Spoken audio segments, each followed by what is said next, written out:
Alors, une grosse tablée pour cet épisode 4, enregistré au pied du Mont-Royal, à Montréal. Je salue les fidèles collaborateurs et collaboratrices qui sont souvent avec nous. Hélène Faradji, Godefroy Laurando, Simon Jaudoin. Bonjour. Ça va bien? Super. Ouais. Ah, parler ensemble, c'est très touchant. J'accueille deux femmes de théâtre cette semaine, Julie Vincent et Dominique Parenteau-Leboeuf, qui viennent nous parler de la pièce Valparaiso. Bonjour. Bonjour. Bonjour. Merci d'être là. C'est une joie. Ben, ça a l'air. Je suis taquin un peu aujourd'hui, je le sens, vous allez voir. Là. Je suis un peu taquin, je pense que c'est la température. Nous avons la chance d'avoir le documentariste Alexandre Chartrand qui revient tout juste de Barcelone et qui pourra nous faire le point sur toute cette scabreuse histoire d'indépendantistes catalans emprisonnés. Bonjour Alexandre. Salut. Merci d'être là. Vous étiez là. En fait, vous êtes revenu lundi. Voilà. Et il y a Paul Journet qui viendra nous rejoindre en fin d'épisode. Il est quelque part dans les rues de Montréal en vélo. Alors, il devrait arriver éventuellement. Alors voilà, on est prêt pour ce 4e épisode de la balado de Fred Savard.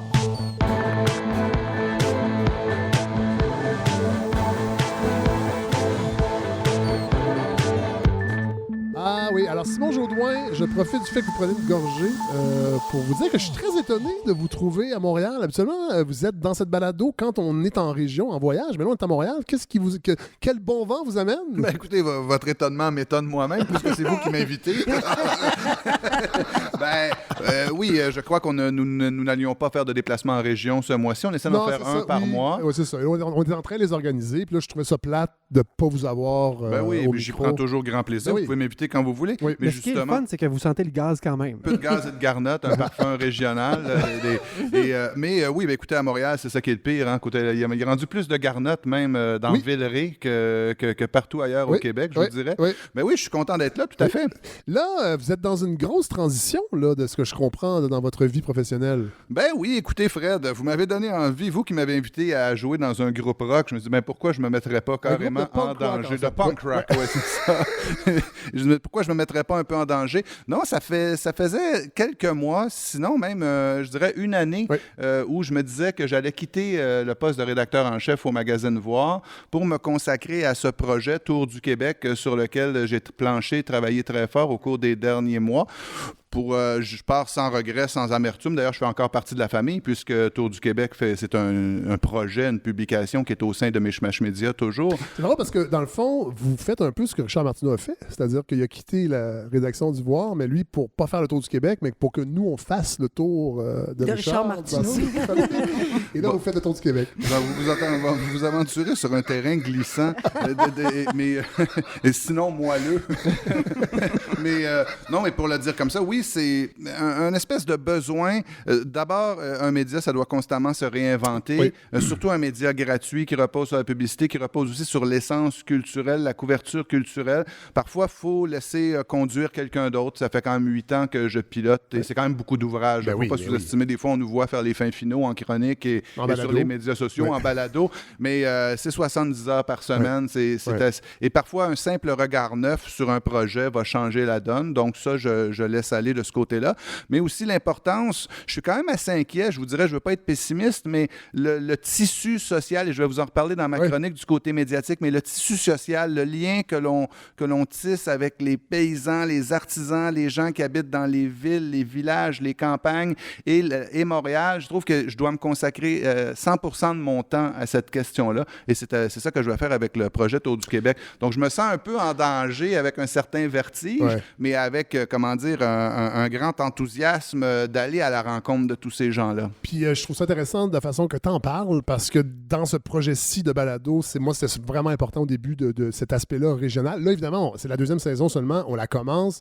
Là, les gens nous demandent quand est-ce que vous venez nous voir. Et évidemment, ça s'organise. C'est pour ça que je dis aux gens qui veulent qu'on aille les voir en région, écrivez-moi sur les médias sociaux, soit via la page Facebook. En fait, balado, Fred Savard, à gmail.com, ça va être plus simple, le courriel de balado. Mais c'est que ça s'organise, mais il y a moyen de faire des alliances, en fait, avec divers organismes pour faire que ce projet-là aille en région, puis que nous, on y trouve notre compte, évidemment, parce qu'on ne fait pas ça bénévolement, mais c'est pas non plus des sommes pharaoniques. Et avec Tour du Québec, de vous avoir, Simon, à chaque fois qu'on va en région, moi, je pense que c'est vraiment un plus, et je sais que les gens l'apprécient beaucoup, et là, on est en train de l'organiser. Alors, on lance cet appel-là aux gens. N'hésitez pas. D'ailleurs, je prépare plusieurs épisodes. On ne peut pas les annoncer tout de suite, mais il y a des belles choses qui s'en viennent pour cette balado-là, qui va se promener un petit peu plus loin qu'on l'a fait l'année passée. On va aller un petit peu plus dans des régions éloignées du Québec. puis ça, j'ai vraiment hâte, mais j'espère que ça va... Ben, en fait, je suis confiant qu'avec Tour du Québec aussi, de votre côté, ça va smasher. Je suis aussi impatient que ravi à vous entendre, frère. Ben, bravo pour le saut, Simon. Oui, vraiment. C'est quand même... je vous dirais, bon, c'est pas... je veux pas rentrer... Je parle rarement de moi au niveau personnel, mais j'ai 47 ans, tout ça, de se remettre en danger, comme ça, des fois, on peut vite devenir pépère un peu sur notre truc de, les habitudes, un salaire, tout ça, et se dire, pourquoi je me mettrais pas en danger? C'est ce que j'ai fait toute ma vie avant d'être rédacteur en chef du Voir. C'était mon premier boulot, en fait. Alors, pourquoi je me remettrais pas en danger? Et avec vraiment ce grand désir de rencontrer des gens nouveaux. Et c'est ça qui est essentiel. Bravo. Vous savez, Simon, qu'il y a des études qui s'étaient penchées sur le fait que... qu'est-ce qui fait que les gens, à l'orée de la mort, on leur demande où sont leurs souvenirs? C'est charmant. Vous arrivez à point nommé. Attendez, laissez-moi aller. Et les gens nomment des souvenirs principalement entre 15 ans et 25 ans. Et la question, c'était pourquoi tous les souvenirs viennent de cette période-là? C'est parce que c'est la période où on fait le plus de choses nouvelles. Et c'est exactement ça l'essence de se mettre en danger, c'est d'aller ailleurs, puis de retomber dans l'instant présent, puis dans l'extase de la nouveauté. Puis, vous êtes en train de vous créer de nouveaux souvenirs, Simon. Oui, et puis j'ajoutais que je me crée aussi des nouveaux amis en votre compagnie. Et c'est pour moi très précieux. Vraiment. Merci d'être là, Simon. Hélène Faradji, vous avez sauté dans le vide aussi un peu la semaine dernière avec votre chronique du Joker qui a suscité beaucoup de débats. Mais pas autant que j'imaginais. Je suis assez surprise, mais pas surprise de la qualité de nos auditeurs, évidemment. Mais c'est un film qui a suscité tellement de réactions et souvent très violentes, très agressives, que je m'attendais à un déluge de cochonneries. Puis finalement, les gens ont été formidables. Civilisés. Oui, puis je suis ravie de voir qu'on peut encore échanger à propos des films, à propos des phénomènes sociaux quand ils en deviennent. Et là, ça m'a vraiment fait plaisir de voir que nos auditeurs avaient leurs théories, leurs points à défendre et qu'ils le faisaient de façon formidable. Et là, cette semaine, vous nous parlez d'un sujet peut-être moins polarisant. Oui, quoique, on ne sait pas. En tout cas, un sujet peut-être un petit peu vide qu'on va remplir ensemble parce que je vais essayer de vous parler des programmes culturels de tous les partis qui se présentent aux élections fédérales. Belle idée parce que la période pour voter est presque finie. Alors, ça va être peut-être le dernier complément d'information pour inciter les gens à voter ou pas. La petite chose en plus. C'est petite, hein? Oui. Vraiment petite. Merci Hélène. Gauthier Lorando, vous avez passé une belle semaine? Très belle semaine. Qu'est-ce que vous avez fait? J'ai fait, entre autres, mon fait saillant, c'est que j'ai fait du vélo dans cette pluie dégueulasse aujourd'hui. Vous avez osé faire du vélo. À la recherche de nouveautés et d'expériences excitantes. Je me créais des nouveaux souvenirs et finalement, c'est pas un bon souvenir. Et sinon, cette semaine, l'objet de votre chronique, Sarah? Écoutez, Fred, vous rappelez-vous à l'époque d'une autre émission, vous me disiez que vous croisiez des gens dans la rue en train de rire. Oui. Et les gens vous disaient, je suis en train de t'écouter. Je vis un peu la même chose. Oui, je croise des gens qui prennent des notes et saignent des yeux. Oui. Et je me dis, ils sont en train d'écouter ma chronique la semaine passée. Elle était très dense. Oui, mais j'ai eu beaucoup de plaisir à la faire. Et là, cette semaine, ça va être un peu moins dense. Je vais tout simplement parler du lithium. Donc, plus accessible. Pas le lithium des gens qui sont en manéco-dépression. Je vous réserve la surprise. Ah, mon Dieu. C'est quoi? Alors moi, pour ma part, je suis allé voir un spectacle de rock cette semaine. Ça faisait longtemps que je t'ai parlé du gros Chris de rock, je dois le dire. C'est le groupe californien Osees, que vous connaissez peut-être, Simon? Écoutez, je manque de culture constamment, moi, quand je suis en votre compagnie. Alors, un mélange de rock psychédélique avec une petite touche psychédélique avec des gros riffs. Ça a été une soirée difficile. J'ai compris que je vieillissais, puisque pour la première fois, je suis allé voir le spectacle au balcon. Je ne suis pas resté au rez-de-chaussée. Avec des boules qui avec des jumelles. Avec des gens qui me donnent des coups de coude. Faut dire que j'ai mal aux pieds. Je me suis blessé aux pieds cet été. Peut-être quand mon pied sera rétabli, je retrouverai ma vigueur d'antan. Et en fait, j'ai même dit à la personne avec qui j'étais, nous allons voir un concert ce soir. Alors quand vous parlez d'un show rock, vous appelez ça un concert. C'est quand même assez... Vous êtes français ou vieux? Vous y allez. Vous y allez seulement parce que... On y va parce qu'on est abonné, c'est tout. Là. Oui. Cela dit, j'en ai profité lors de ce concert pour célébrer le premier anniversaire de la légalisation du cannabis au Canada en fumant un peu de Jean-Guy. J'étais allé à la SQDC cet été pour la première fois. Oui, il y a le Jean-Guy. Mon père s'appelait Jean-Guy. Ah, OK. Et je trouvais ça drôle d'avoir du plaisir en aspirant mon père. Et, mon Dieu, je dis ça. Vous venez de le dire, oui. On aspire tous à rejoindre nos parents. J'espère que vous allez nous faire goûter un peu de votre paternel. En fait, c'était un roach. C'était la fin. Ça semble une bonne fibre. Oui. Mais, mais il y a cette... en fait, j'ai été impressionné par la variété des... complètement fou, hein? Des parfums disponibles. Puis bon, j'en ai déjà fumé avant, puis je disais, les gens qui me fournissaient avaient plusieurs variétés, mais jamais que j'ai pensé qu'il y en avait autant. Et donc, cette semaine, on célébrait le premier anniversaire de cette légalisation. Il n'y a pas eu de chaos appréhendé social, on va se le dire, parce qu'il y avait des gens qui mettaient beaucoup de doutes.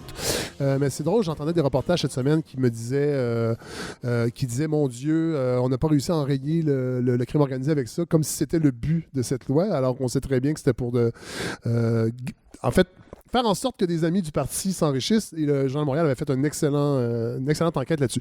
Mais je parle de ce concert parce qu'on doit le dire. Godefroy, vous êtes un mélomane également.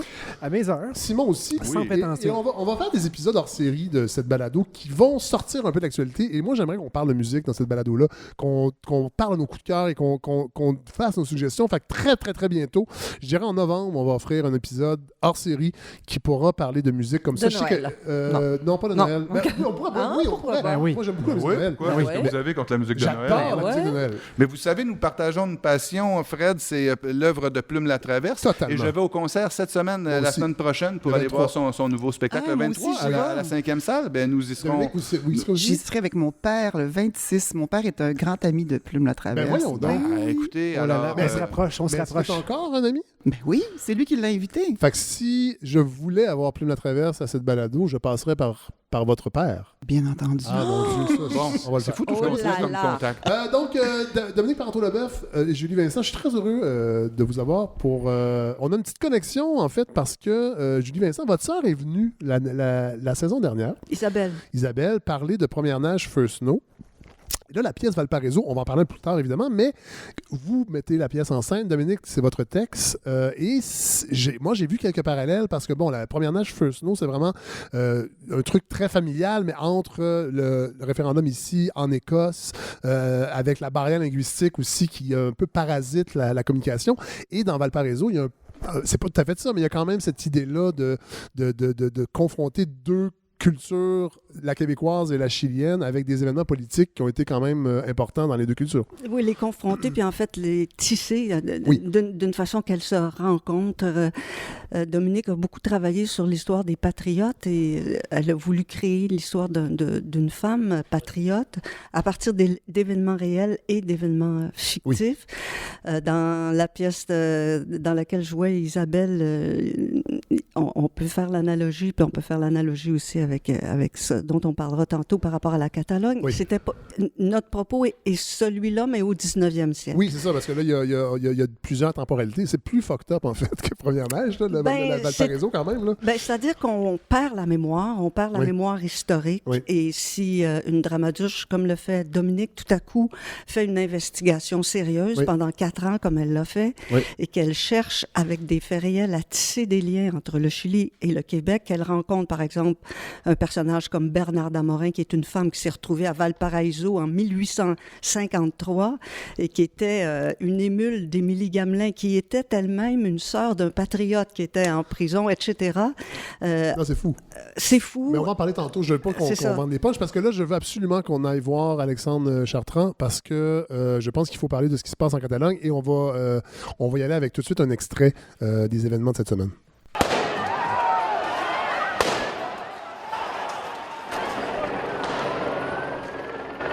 Una barbaridad. ¿Pero por qué llegamos a este punto, creo? Porque no quieren hablar, no hay manera de que dialoguen. Y sin diálogo no puede haber nada. Y el problema es es la falta de diálogo.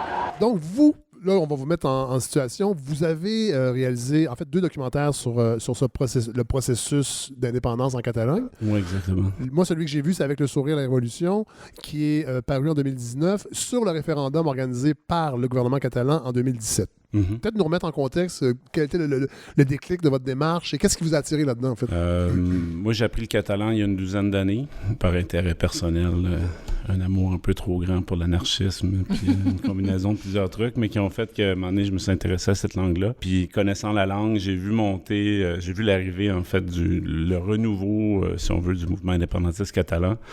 Et ce qui m'impressionnait au départ, c'était l'implication citoyenne, la façon dont les gens participaient de façon complètement dévouée à l'organisation de manifs ou que ce soit des chaînes humaines ou des soupers, etc. Il y avait vraiment toute une gamme d'événements. Puis depuis le Québec, je trouvais qu'on voyait pas du tout ce qui se passait là-bas, parce que nos médias n'en parlaient pas. Et je me suis dit, je vais aller là-bas, faire tourner ce que je peux, essayer d'infiltrer ce mouvement-là. Puis d'ailleurs, au début, il me trouvait un peu suspect. En fait, il se demandait si c'était pas un espion ou un genre de... Oui, c'est ça, un infiltrateur qui arrive. C'est qui, lui, qui parle un catalan qui a un drôle d'accent qu'on connaît pas trop. Mais tout ça pour dire que je me suis fait ami avec des gens. J'ai tourné sur 2 ans un premier épisode qui s'est appelé Le Peuple Interdit. Dans lequel je suis un organisateur de manif qui s'appelle Ferran Civit, qui passe de manifestant, organisateur social à il se fait repêcher par un parti politique de gauche, indépendantiste, républicain. Puis donc, il se fait élire en 2015. Puis donc, ça, c'était le premier film. Puis grâce à ça, j'ai pu entrer en contact avec Arthur Mas, qui était l'ancien président, qui m'a fait venir avec lui dans une tournée européenne où lui donnait des conférences. Moi, je présentais mon film. Ouais. Je suis devenu bien intime avec la classe politique catalane. Et donc, quand ça se parlait à ce moment-là de faire un référendum en 2017, je me suis dit, là, ça serait l'occasion d'être sur le terrain, très proche. Là, on s'entend que ce référendum-là n'avait pas de portée politique, c'est-à-dire que c'était symbolique. Non. Celui-ci, c'était le cas du précédent. Dans le Peuple Interdit, on assiste à un référendum qu'on a appelé finalement un processus participatif, parce que les gens pouvaient imprimer des bulletins de vote à la maison et aller les déposer dans un local qui était par hasard ouvert et qui n'était pas surveillé par quiconque, il n'y avait pas d'autorité, parce que personne ne voulait avoir franchir la loi pour aller jusque-là.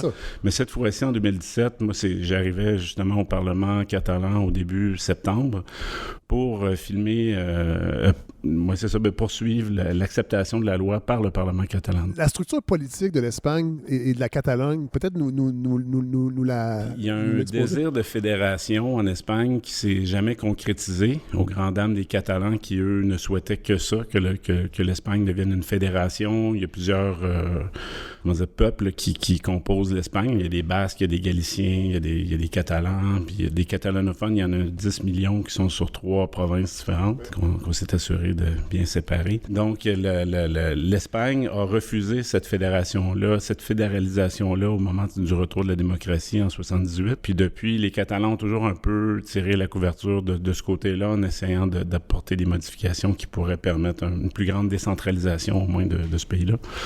Puis ça a toujours été refusé. Mais le référendum organisé en 2017 par le gouvernement catalan, le gouvernement espagnol... l'a toujours refusé. C'est ça, à Madrid, ne le validait pas comme étant quelque chose qui aurait des répercussions politiques. C'est qu'après plusieurs années de tentatives d'avoir un dialogue, j'entendais justement dans l'extrait qui jouait, je sais pas si... Vous êtes le seul, vous l'avez compris, C'était en espagnol, c'était pas en catalan, c'était en espagnol qui parlait, mais il y a une des dames qui disait...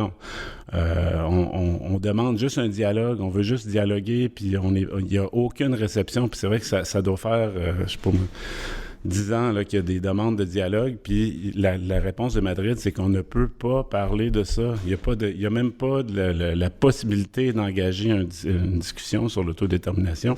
C'est point barre, c'est fini. Pas de raison de se rencontrer. C'est Madrid qui a le gros bout du bâton, puis c'est tout. C'est comme ça. Bon, alors là, le référendum s'organise. Là, il y a eu quand même un bon délai, mais là, cette semaine, les condamnations sont tombées. L'ancien vice-président régional catalan, Oriol Junqueras, là, c'est sûr que je prononce pas bien. Non, c'est bien. A eu 13 ans, peine de prison de 13 ans. L'ancienne présidente du Parlement catalan, Carme Forcadell, 11 ans et demi. Les dirigeants des associations indépendantistes ANC, Òmnium Cultural, Jordi Sanchez et Jordi Cuixart, 9 ans de prison. Et 5 anciens ministres régionaux qui ont reçu en 10 ans et demi et 12 ans. Vous qui avez suivi le procès, comment vous réagissez? Est-ce que c'est une surprise? On a l'impression, en fait, on n'a pas l'impression, c'est que c'est des peines extrêmement sévères. Oui, c'est scandaleux, en fait, parce que moi, je suis ami un peu avec Jordi Cuchart, que j'ai côtoyé pendant les événements en 2017. Puis lui, c'est un homme de notre âge, 45 ans, quelque chose comme ça. C'est un activiste social qui s'est impliqué dans le mouvement Omnium Cultural. C'est un peu l'équivalent de la Société Saint-Jean-Baptiste. On veut défendre la langue catalane. Ils organisent ils ont une revue, des trucs comme ça. C'est très culturel. Mais ils ont décidé de prendre position dans ce débat-là et de soutenir le droit de vote des Catalans. Puis donc, ils ont demandé massivement, puis se sont servis de tout. Les réseaux catalans, c'est vraiment ce qui fait la force des Catalans. C'est leur capacité de se mettre en réseau, puis de s'associer, créer des associations, puis tout ça. Et Omnium Cultural avait quand même une bonne base de membres. Qui faisait qu'ils réussissaient vraiment par leur publication puis par leur revue à aller rejoindre vraiment une grande quantité de personnes. Puis je pense que ce qu'on reprochait à Cuchart, lui, il faisait des appels répétés à sortir dans la rue pour aller demander le droit de vote pacifiquement, de façon non violente. C'est répété. Moi, je l'ai suivi, comme je disais, pendant au moins un mois, peut-être un mois et demi, à le filmer, qui faisait... Puis je veux dire, il n'a jamais décollé du discours du pacifisme. Puis encore, il est en prison, puis quand on entend les entrevues avec lui, il garde le sourire, il est toujours très positif. Puis lui, la violence, c'est un gros nom. Puis bref... Tout ça pour dire qu'il est accusé, il a été reconnu coupable. Il va faire 9 ans de prison pour avoir incité les gens à sortir dans la rue pour manifester leur désir de voter. Dans votre documentaire, d'ailleurs, c'est pas pour rien que c'est dans le titre, avec le sourire, c'est-à-dire que c'est ce qui frappe. Bon, évidemment, vous avez un parti pris éditorial dans la façon de tourner, puis ça, c'est correct. Je pense que le documentaire, on peut se le permettre. Mais c'est frappant comment tout ça se passe de façon pacifique. C'est pas un party, mais presque. Il y a quelque chose de jouissif, en fait, d'une jouissance collective, de s'organiser et jusqu'à temps que le vote arrive. Bon. Et là, après ça commence à barder. Là, la police sort les dents. La police aimerait tellement que les Catalans deviennent violents que c'est comme un désir profond là, qui justifierait l'intervention musclée en Catalogne. C'est ce qui me fait douter vraiment beaucoup des événements qui se déroulent cette semaine. Parce que là, il y a eu une certaine violence quand même. Puis moi, j'ai quand même beaucoup de contacts là-bas, puis des gens qui étaient présents pendant les manifs, puis les attaques policières, puis tout ça. Puis j'ai eu souvent ce commentaire-là de dire ceux qui ont mis le feu aux poudres, là, ceux qui ont commencé l'affaire, on sait pas c'est qui. C'est des mondes qui sont arrivés, ils étaient cagoulés, ils sont mis à lancer des trucs sur les policiers. Les policiers ont chargé. Mais là, on est à un point où est-ce que, effectivement, les manifestants ont répliqué cette fois-ci parce que là, ils en ont assez. Oui, tout à fait. Là, ça va faire le temps de l'autre jour. Fait que la réaction violente des manifestants est expliquée par un ras-le-bol, mais elle a été accélérée. Mais le feu aux poudres, c'est fréquemment... il y a des autos qui sont incendiées. Moi, je peux pas croire que c'est les Catalans qui mettent je pense que c'est une pratique qui est vieille des services policiers. Rappelons-nous 2012, le étudiant où il y avait des cas flagrants de gens soudainement qui apparaissaient à 10h-5 avant les nouvelles de 10h pour mettre le bordel. Puis là, après ça, la police devait charger. Bon, on n'a pas de preuves, alors on suppute. Faut faire confiance. C'est vraiment dans la tradition.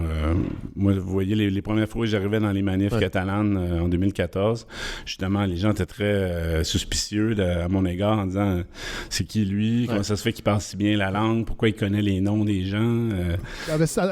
Juste un instant, Simon, vous avez... Non, mais je me disais, puisqu'il y avait cette suspicion envers vous, lorsque vous dites que vous êtes Québécois et que vous vous présentez, que vous racontez... Ça lève les suspicions presque automatiquement. C'est des liens, oui. Oui, totalement. Oui, vraiment. Parce que puis c'est un des rares endroits dans le monde où quand tu dis Québec ou je suis Québécois, ils savent exactement de quoi on parle. On va écouter un extrait du dernier documentaire qui est disponible. On peut l'écouter encore sur certaines plateformes? Là, c'est Café Mamérique qui distribue. Ils l'ont mis sur Vimeo On Demand, VOD. Oui. Puis ça se trouve sur Internet. Puis on me dit que les abonnés de Bell et de TELUS sur le câble peuvent aussi le louer directement sur leur service. On va écouter un extrait. Mirin, no suspendran la democràcia. No suspendran la democràcia a Catalunya. Ils se sont révoltés contre l'idée de se dire non, on ne peut pas voter, c'est un délit. Oui. Et les Catalans disent ah bon? Et si on sort tous dans la rue?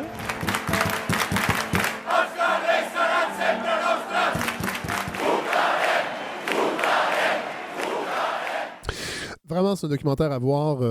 Et moi, ce qui m'a surpris là-dedans, c'est comment le franquisme est encore présent.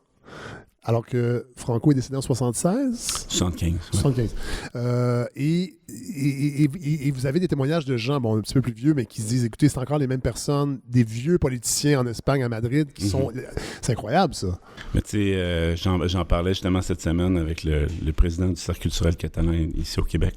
Puis il me disait, tu sais, le vendredi, le tribunal franquiste a fermé, puis le lundi matin, le tribunal espagnol a ouvert. Ouais. C'était les mêmes juges qui étaient là. Il n'y a rien qui a changé. Puis particulièrement dans la tradition judiciaire espagnole, les relents de franquisme sont très fréquents. Là, où est-ce que la décision, par exemple, récemment du gouvernement de Pedro Sanchez d'exhumer Franco de son mausolée, qui est un lieu de pèlerinage fasciste depuis des années.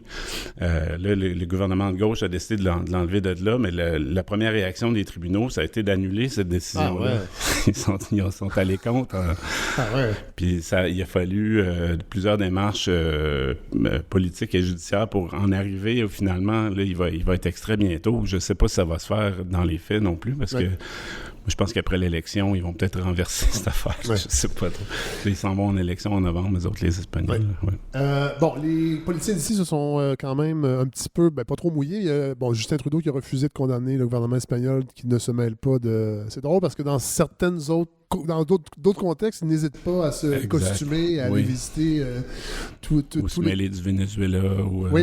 Mais là, quand c'est le temps de la Catalogne, là, il ne se mouille plus. François Legault, je vais le citer, là, a déploré les lourdes peines d'emprisonnement infligées par la justice espagnole à des politiciens catalans élus démocratiquement. L'intimidation institutionnelle et la violence ne sont pas des solutions.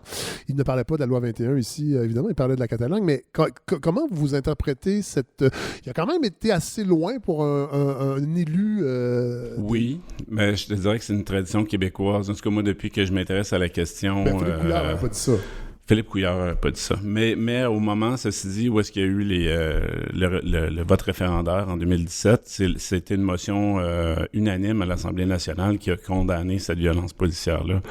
Donc, puis ça, c'est juste au Québec que ça s'est voté. Il n'y a pas aucun autre parlement au Canada, en tout cas, qui s'est positionné là-dessus. Puis, je veux dire, il y a une longue historique aussi de rapports politiques entre le Québec. Jacques Parizeau, son dernier voyage avant de mourir, c'était en Catalogne pour aller voir ses amis qui étaient aussi des politiciens à l'époque catalans. Donc, il y a comme une espèce d'historique. Ils se sont inspirés de Télé-Québec, par exemple, pour leur modèle de télévision catalane en 83, quand ils ont fondé la télévision nationale catalane. Ils sont venus au Québec chercher...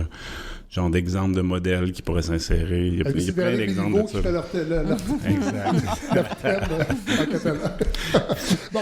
Je termine avec l'ex-président qui est toujours en exil, Carles Puigdemont.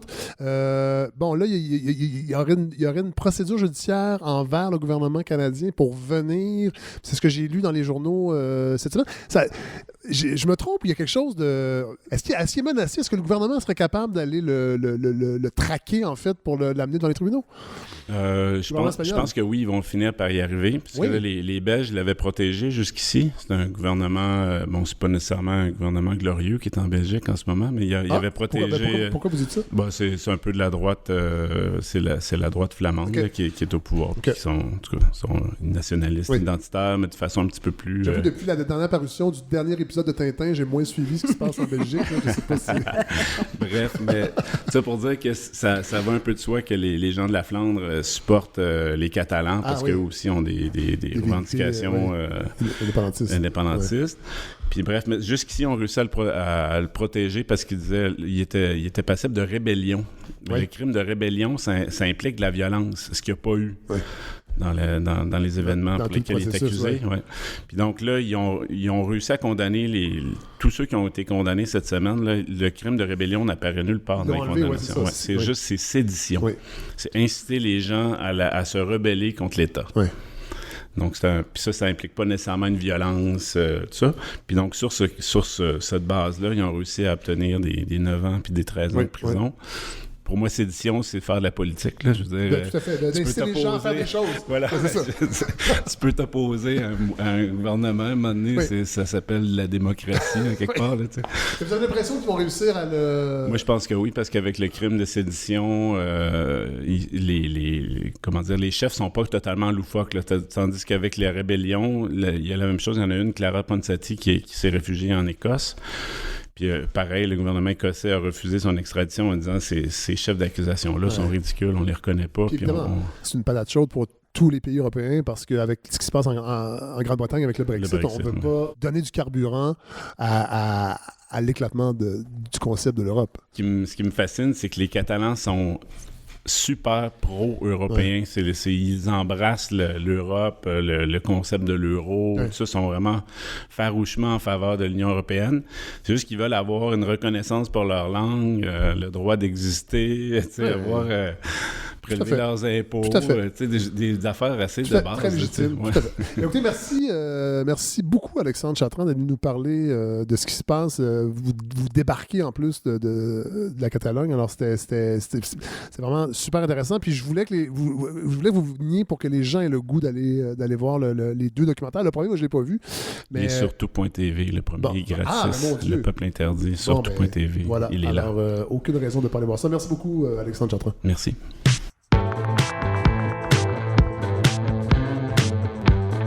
Alors, on va rester dans la culture et la politique. Hélène Faradji, vous allez nous démontrer si on parle de culture canadienne. Ouais, en fait, on va se demander si ça existe. Premièrement, on faisait des blagues tantôt en répétition avec Simon. Moi, je vais rien vous démontrer du tout. Je suis allée voir dans les programmes des différents partis parce que, évidemment, je vous apprends rien. Lundi prochain, on va voter. Ouais, pour ceux qui iront. Pour ceux qui iront, on va espérer que la plupart y aillent.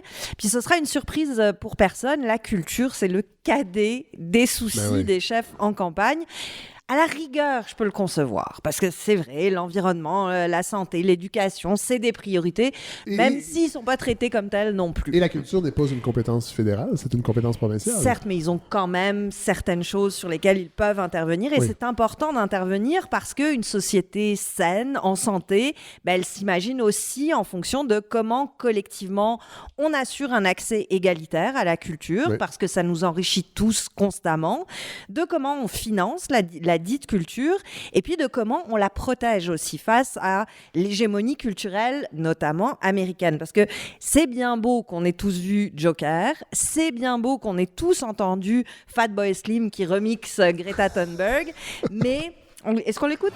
Right here, right now, right here, right now, right here, right now, right here. Ça marche bien, hein? J'avais pas entendu. J'avais entendu le black metal, la version black... Je vais la faire jouer à la taverna. C'est presque bon. Mais c'est bon, ça marche bien. Oui. Mais bref, c'est bien beau qu'on ait tous entendu ça. Ouais. Si notre culture à nous, canadienne, a fortiori québécoise, n'est pas considérée, on va rater la marche d'une meilleure connaissance de nous-mêmes et forcément d'un meilleur vivre ensemble. Donc, culture. Une plus belle unité canadienne. Une plus belle unité, oui. La culture, c'est donc pas une priorité, mais comme moi, j'ai le sens du devoir civique chevillé au corps, comme les candidats ont celui du partage réfléchi sur Facebook, j'ai décidé d'éplucher pour vous les fameuses sections art et culture des programmes ou plateformes des 6 différents partis. Et je veux commencer par la symbolique, c'est-à-dire où est-ce que ça se trouve dans le programme, parce que ça veut dire beaucoup quand même dans tous ces documents qui, je le rappelle, sont évidemment accessibles en ligne, donc vous pouvez aller lire ça vous-même. Le gagnant, ça étonnera personne, c'est le Bloc. Le Bloc qui place la question culturelle en deuxième position sur sa plateforme, puis de façon très combative, ça s'intitule « La culture québécoise mérite qu'on se batte pour elle ». C'est vrai que si pour coder continue, ça mérite qu'on prenne les armes. Plus surprenant, le Parti vert. Le Parti vert qui place sa section art et culture à la page 46 d'un programme de 100 pages, ce qui est quand même bien, tout juste entre la science et innovation et le cannabis. C'est un peu le cauchemar des parents de quartier chic.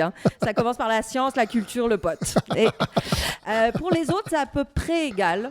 Parti libéral nous casse ça dans une espèce de grosse section fourre-tout qui s'appelle « Bâtir un Canada plus fort », avec la sécurité, les anciens combattants l'égalité et la diversité et les langues officielles.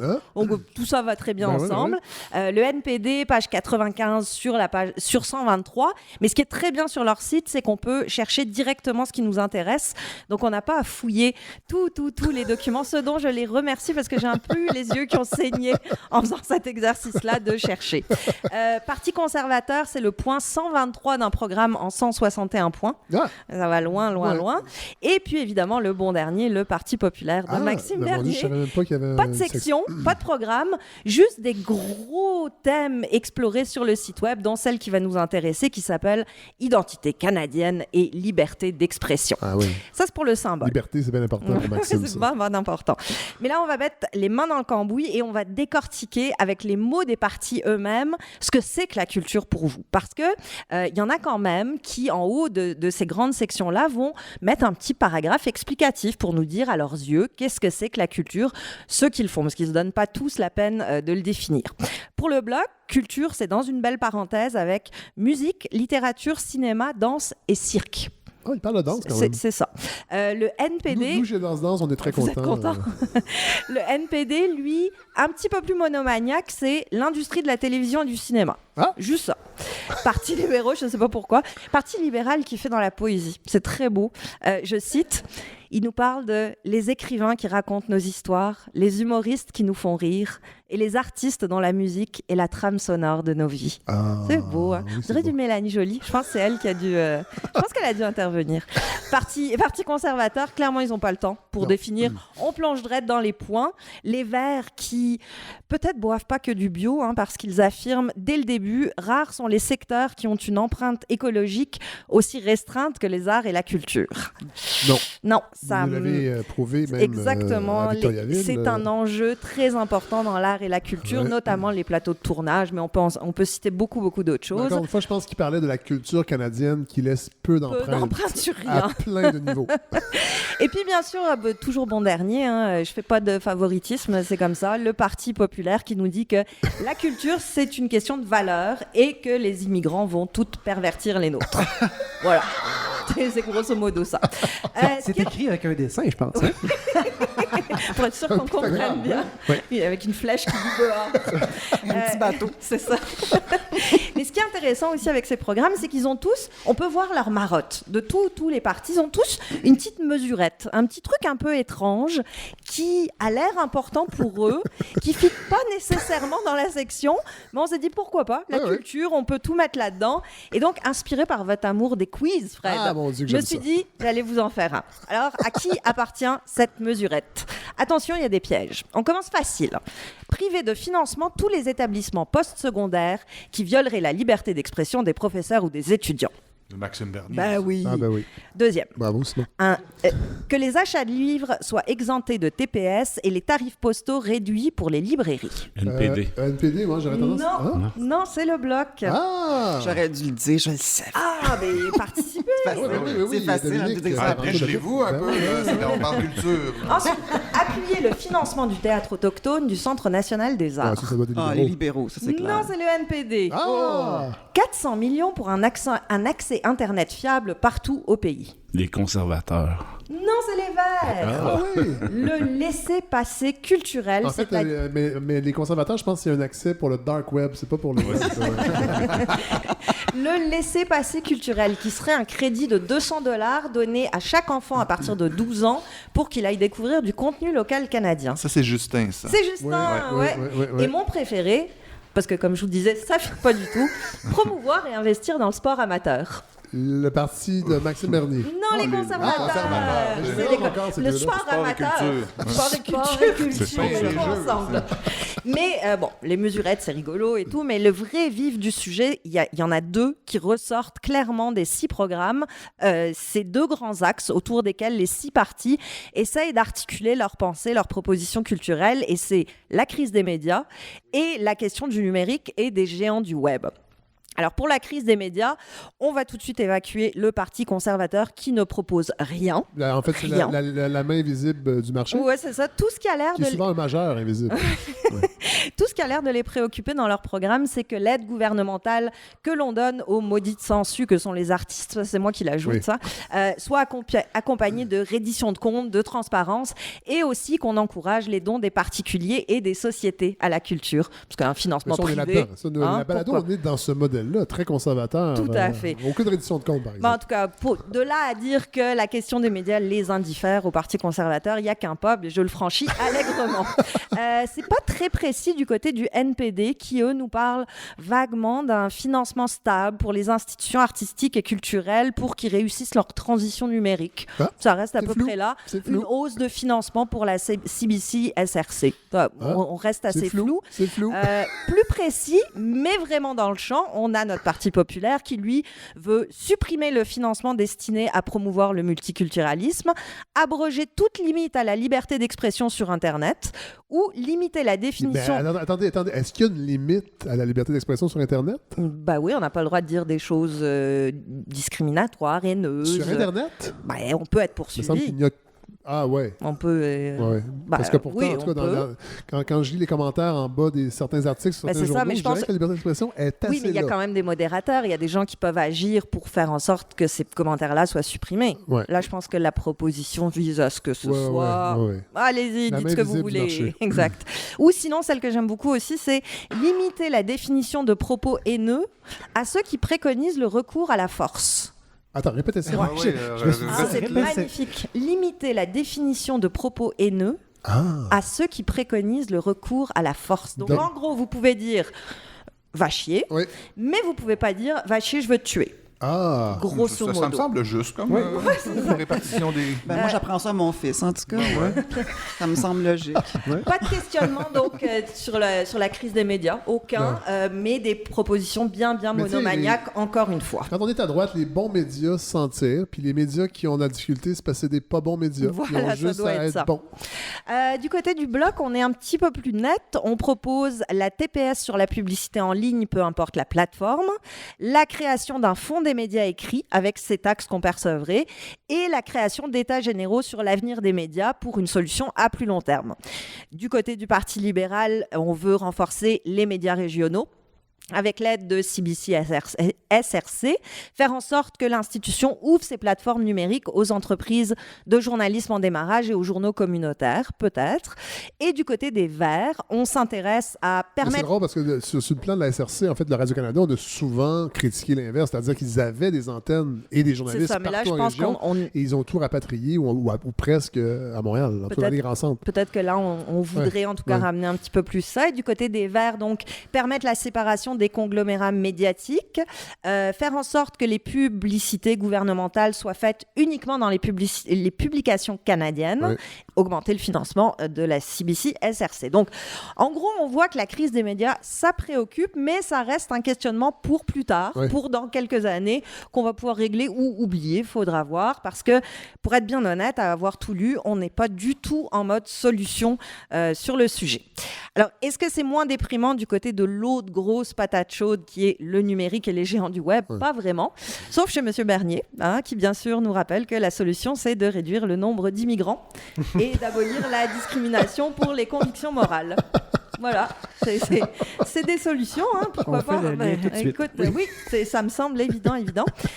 Timide du côté des Verts, qui eux se contentent de proposer que des impôts soient perçus sur les publicités, sur les plateformes de réseaux sociaux. C'est à peu près tout. Chez les conservateurs, je pense qu'on aurait pu juste mettre Lorette Ipsum partout dans leur programme, parce que sérieusement, ça ne veut rien dire. Je vous le lis, ça n'a pas de bon sens. La reconnaissance du fait que la langue fait partie de notre culture et de notre patrimoine devrait être le fondement du processus décisionnel concernant le milieu artistique et culturel. Nous encourageons le gouvernement à reconnaître la nature culturelle diversifiée du Canada et son histoire commune, et à prendre cela en considération quand il cherche à améliorer les possibilités et l'accessibilité au marché national et international de nos œuvres de création. Il n'y a pas de point-virgule. Il y a un point, c'est 2 phrases. un chef-d'œuvre de langue de bois. Ben oui. C'est extraordinaire, ça ne veut rien dire du tout. Je l'ai lu 60 fois depuis que je l'ai découvert. Vous avez compris quelque chose de différent à chaque fois. Je ne comprends pas. Mais plus sérieusement, pour ce qui nous préoccupe, c'est-à-dire les fameux GAFA, Google, Apple, Facebook, Amazon, auxquels le NPD rajoute Netflix, et le bloc, eux, vise en plus Microsoft et Spotify. Tandis que le Parti libéral, eux, reste sur les géants du web. On reste flou. Ouais. On voit la différence entre ceux qui veulent attraper le taureau par les cornes et les autres. Ceux qui veulent attraper le taureau par les cornes, c'est ceux qui, malheureusement, ont quasiment aucune chance d'entrer dans l'arène. C'est le NPD et le Bloc. C'est ceux qui n'ont pas de taureau. Exactement. Le NPD et le Bloc qui écrivent noir sur blanc dans leur plateforme qu'il faut les soumettre aux mêmes impôts que tout le monde. Oui. Le Bloc va même ajouter dans le même sac la création d'un groupe de réflexion de la francophonie sur la protection et la promotion des cultures francophones sur les plateformes en ligne. Le NPD, eux, rajoute une obligation d'assumer la responsabilité de ce que ces plateformes diffusent. C'est déjà un petit peu... Et donc, de l'autre côté, on a les libéraux qui, eux, osent à peine tremper le bout de l'orteil dans l'eau et qui annoncent du bout des lèvres qu'il faudrait une loi pour veiller à ce que les fournisseurs de contenu, dont les fameux géants du web, offrent plus de contenu canadien, contribuent à la création de contenu canadien dans les 2 langues officielles et qu'ils en fassent la promotion en les rendant facilement accessibles. On sent qu'ils veulent vraiment pas se fâcher avec les grands méchants du web, parce que ce qu'ils proposent, c'est ce qui existe déjà. Oui, c'est ça. On l'a vu avec Netflix et la production canadienne, le 500 millions, c'est qu'on n'est pas capable de savoir est-ce qu'il est investi et dans quelle production exactement, on n'en a aucune idée. Puis on se rappelle du film québécois. Jusqu'au déclin, qui devrait logiquement être présenté. Le film Survivaliste. Oui, c'est ça. Jusqu'au déclin, qui devrait être en 2020, début 2020. Mais qui va sûrement être très, très peu identifié au Québec et passe partout, genre un art un peu mythique qui va être... Mais là, c'est vrai qu'avec ce 500 millions, ce qu'on sait, c'est qu'on a ouvert un bureau à Toronto, c'est qu'il y a des spectacles d'humour québécois qui ont été mis sur Netflix. Ça, c'est bien parce que je trouve que la diffusion de l'humour au Québec, c'est quand même quelque chose qui n'est pas facile. C'est pas facile. C'est vraiment en marge. C'est difficile d'entendre les humoristes. Puis il y aura ce film, mais à part ça... Tout ça pour 500 millions, ça me semble un peu cher payé. Mais on sait qu'il y a des liens entre des anciens haut placés chez Google qui ont travaillé, entre autres, dans le cabinet de Mélanie Joly. Il y a des liens politiques derrière ça aussi qui fait qu'ils sont aussi timorés. Peut-être que l'idée de les faire payer des impôts, ça ne fait pas plaisir aux libéraux, mais ce serait peut-être ce qui nous ferait vraiment avancer et nous permettre à notre culture de rayonner sur ces plateformes-là.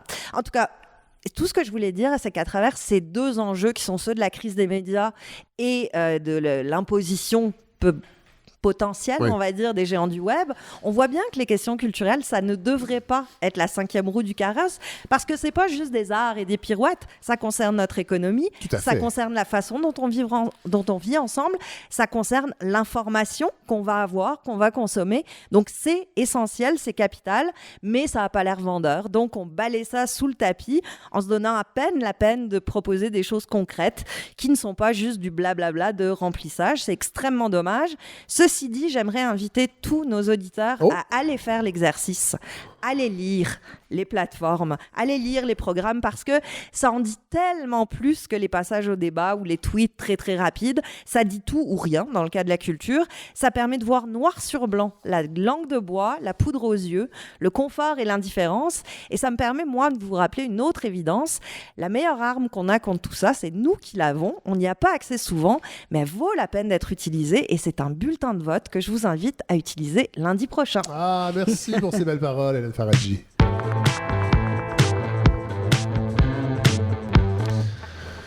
J'ai pas eu le temps de lire le livre de Francis Dupuy-Derry sur l'abstentionnisme, mais il n'y aura pas de position officielle, je l'annonce. La balado Fred Savard n'aura pas de position officielle éditoriale sur qui on devrait appuyer le 21. Et j'invite les gens qui, comme moi, n'ont peut-être pas une grande inspiration autour des candidats de rester à la maison le 21. Ah, ça, c'est la position officielle. Vous n'êtes pas le André Pratt. Vous n'êtes pas le André Pratt de notre balado, en fait? Non, je suis déçu. Bon, vous avez parlé de la crise des médias. Et là, Simon, vous allez nous y plonger un peu plus les deux mains dedans, en fait. Oui, parce que souvent... de réflexion. Oui, souvent, puisque je vous accompagne souvent en région, j'essaie de prendre une thématique régionale. Et justement, là, dans le feu de l'action de l'actualité depuis quelque temps, il y a toute cette question de la présence des journaux en région qui a été, et des radios et des médias en général, mais surtout le révélateur, ça a été cette fameuse faillite, en tout cas, qui sont à veille de déposer le bilan là, du groupe Capital Média et la possibilité qu'un groupe puisse le reprendre. C'est quand même important. On parle de plusieurs journaux partout en région. Oui. Et je dirais avançons comme thématique, si vous voulez, aujourd'hui, l'occupation médiatique du territoire. C'est quelque chose qui me semble important parce qu'évidemment, on pourra redire tout ce qu'on dira qui devient presque des truismes à force de les répéter. Oui, les médias, le fondement de la démocratie ou la culture importante pour tous, tout ça. Mais il me semble qu'il y a quand même quelque chose qui est fondamental qu'on rate un peu lorsqu'on regarde passer ce train-là. Je m'en suis rendu... C'est quelque chose à laquelle j'avais déjà réfléchi, mais plus spécifiquement, lors de la commission sur l'avenir des médias qui a eu lieu il y a quelques semaines, la commission parlementaire, il y a eu un témoignage qui a un peu passé sous le radar, mais qui était fort intéressant. C'était les deux sœurs Vachon de MPV Média. MPV Média, c'est une entreprise familiale qui fait de la régie publicitaire, de la représentation publicitaire pour des dizaines de radios au Québec. Oui. Donc, c'est eux qui sont chargés d'aller approcher les agences, les clients et de faire la redistribution de placements médias dans les radios. Et elle disait, c'est quand même assez hallucinant qu'elle visait spécifiquement le gouvernement, que toutes ces campagnes médiatiques, les budgets médias, lorsqu'ils sont distribués à travers les médias, lorsqu'on arrive en région, on dit souvent qu'on n'a plus d'argent. Alors, on vise les grands marchés comme Montréal, comme Québec, mais pas les petites stations locales un peu partout. Ce qui cause un problème fondamental parce que souvent, on va vouloir faire des publicités sur les algues bleues ou des choses comme ça, ou les dangers sur la route qui concernent spécifiquement ces gens-là. Oui, les régions. Oui. Mais on ne mettra pas de budget, sauf peut-être qu'on va les abandonner au web et aux médias sociaux. Il y a quelque chose, il y a un phénomène là qui me semble assez important. C'est puisqu'on dit ça, on dit que le mécanisme de diffusion des messages en région sera donné on parle des géants du web, mais aux médias sociaux. C'est donc dire que l'essentiel de notre infrastructure de communication en région va passer par leur mécanisme. Ça ne nous appartient plus. En fait. Et il y a un risque ici de ne plus nous appartenir. Et là, on ne parle pas de simple tel ajustement fiscal pour dire on va aider tel groupe, on va peut-être aider tel secteur d'activité, il faudra revoir tel ou tel modèle d'affaires. On est en train de dire qu'une infrastructure qui est à peu près l'équivalent des routes ou même du réseau hydroélectrique appartiendra à des joueurs étrangers. Et ce sont des réseaux qu'on ne comprend pas comment ils sont faits. C'est secret défense, c'est breveté. Il n'y a pas moyen de... C'est comme si je vous disais... Aucune transparence possible. Absolument pas. Et même si on se fâchait pour le savoir, on n'aurait pas le droit, vous comprenez? C'est comme si je vous disais, parfait, on va vous installer des barrages hydroélectriques, des lignes hydroélectriques, mais on vous dira absolument pas comment le courant électrique fonctionne. Ou on vous fait des routes, mais on vous dit pas comment on les fabrique. Roulez dessus, on vous dit ça va. Et le problème me semble fondamental de ce côté. Oui, il y a toutes les questions qu'il faudra se poser. Les médias, c'est quelque chose qui est en mutation. La culture aussi, ça change toujours, ça évolue toujours. Les modèles sont à redéfinir. Mais ici, ce qui est très, très dangereux, ce qui m'apparaît fondamental, c'est vraiment ça. L'idée que le tissu social qui se tisse par ces communications-là puisse être, raccommodé par des fils qui ne nous appartiennent pas. Et ça, c'est dangereux. C'est comme si on disait, grosso modo, que la place publique, c'est une idée que j'ai reprise à quelques reprises, mais c'est important de le redire, que la place publique deviendrait au fond une place privée. Parce que c'est ça que font ces géants-là. Ils ne font pas simplement, ils accaparent la place publique, tout le conversationnel. Alors quand on dit, maintenant, les publicités et les messages médiatiques vont passer par ces réseaux-là, on est en train de dire un peu qu'on abandonne le tissu social à des structures privées. Mais pourquoi c'est si difficile? Pourquoi les politiciens ne comprennent pas ça, sinon? C'est ça que je ne m'explique pas. Je veux bien des gens qui sont habitués de faire du terrain, ils sont en campagne, ils sont dans leur circonscription, ils occupent le territoire normalement, les politiciens quand même. On peut critiquer le travail qui est fait de l'extérieur, mais ces gens-là le sillonnent, le Québec, à l'année. Pourquoi ils ne comprennent pas ça? Je ne me l'explique pas. En fait, je ne peux même pas croire qu'ils ne le comprennent pas, mais j'ai l'impression qu'ils ne prennent pas le taureau par les cornes. Et peut-être que nous sommes dans une situation un peu comme avant la nationalisation de l'électricité. Vous comprenez, il y avait plusieurs joueurs il aurait fallu reconnecter ensemble. Bon, il y en avait qui avaient tel ampérage, tel type de courant électrique. Et quand même, il y a un politicien qui a pris un tableau noir, une craie, il s'appelait René Lévesque, il a dit, je vais vous expliquer ce qui va se passer. On va même s'endetter, on va aller emprunter sur les marchés et on va nationaliser le courant électrique. Je ne sais pas s'il faut nationaliser les médias sociaux, je ne crois pas que la chose soit possible, mais simplement qu'on prenne, comment dire, le taureau de la pédagogie par les cornes et qu'on nous l'explique, d'autant plus que sur ce que je vous dis, c'est là que le problème est fondamentalement social et politique. C'est pas simplement un truc que, il y a tel groupe, il y a telle compagnie.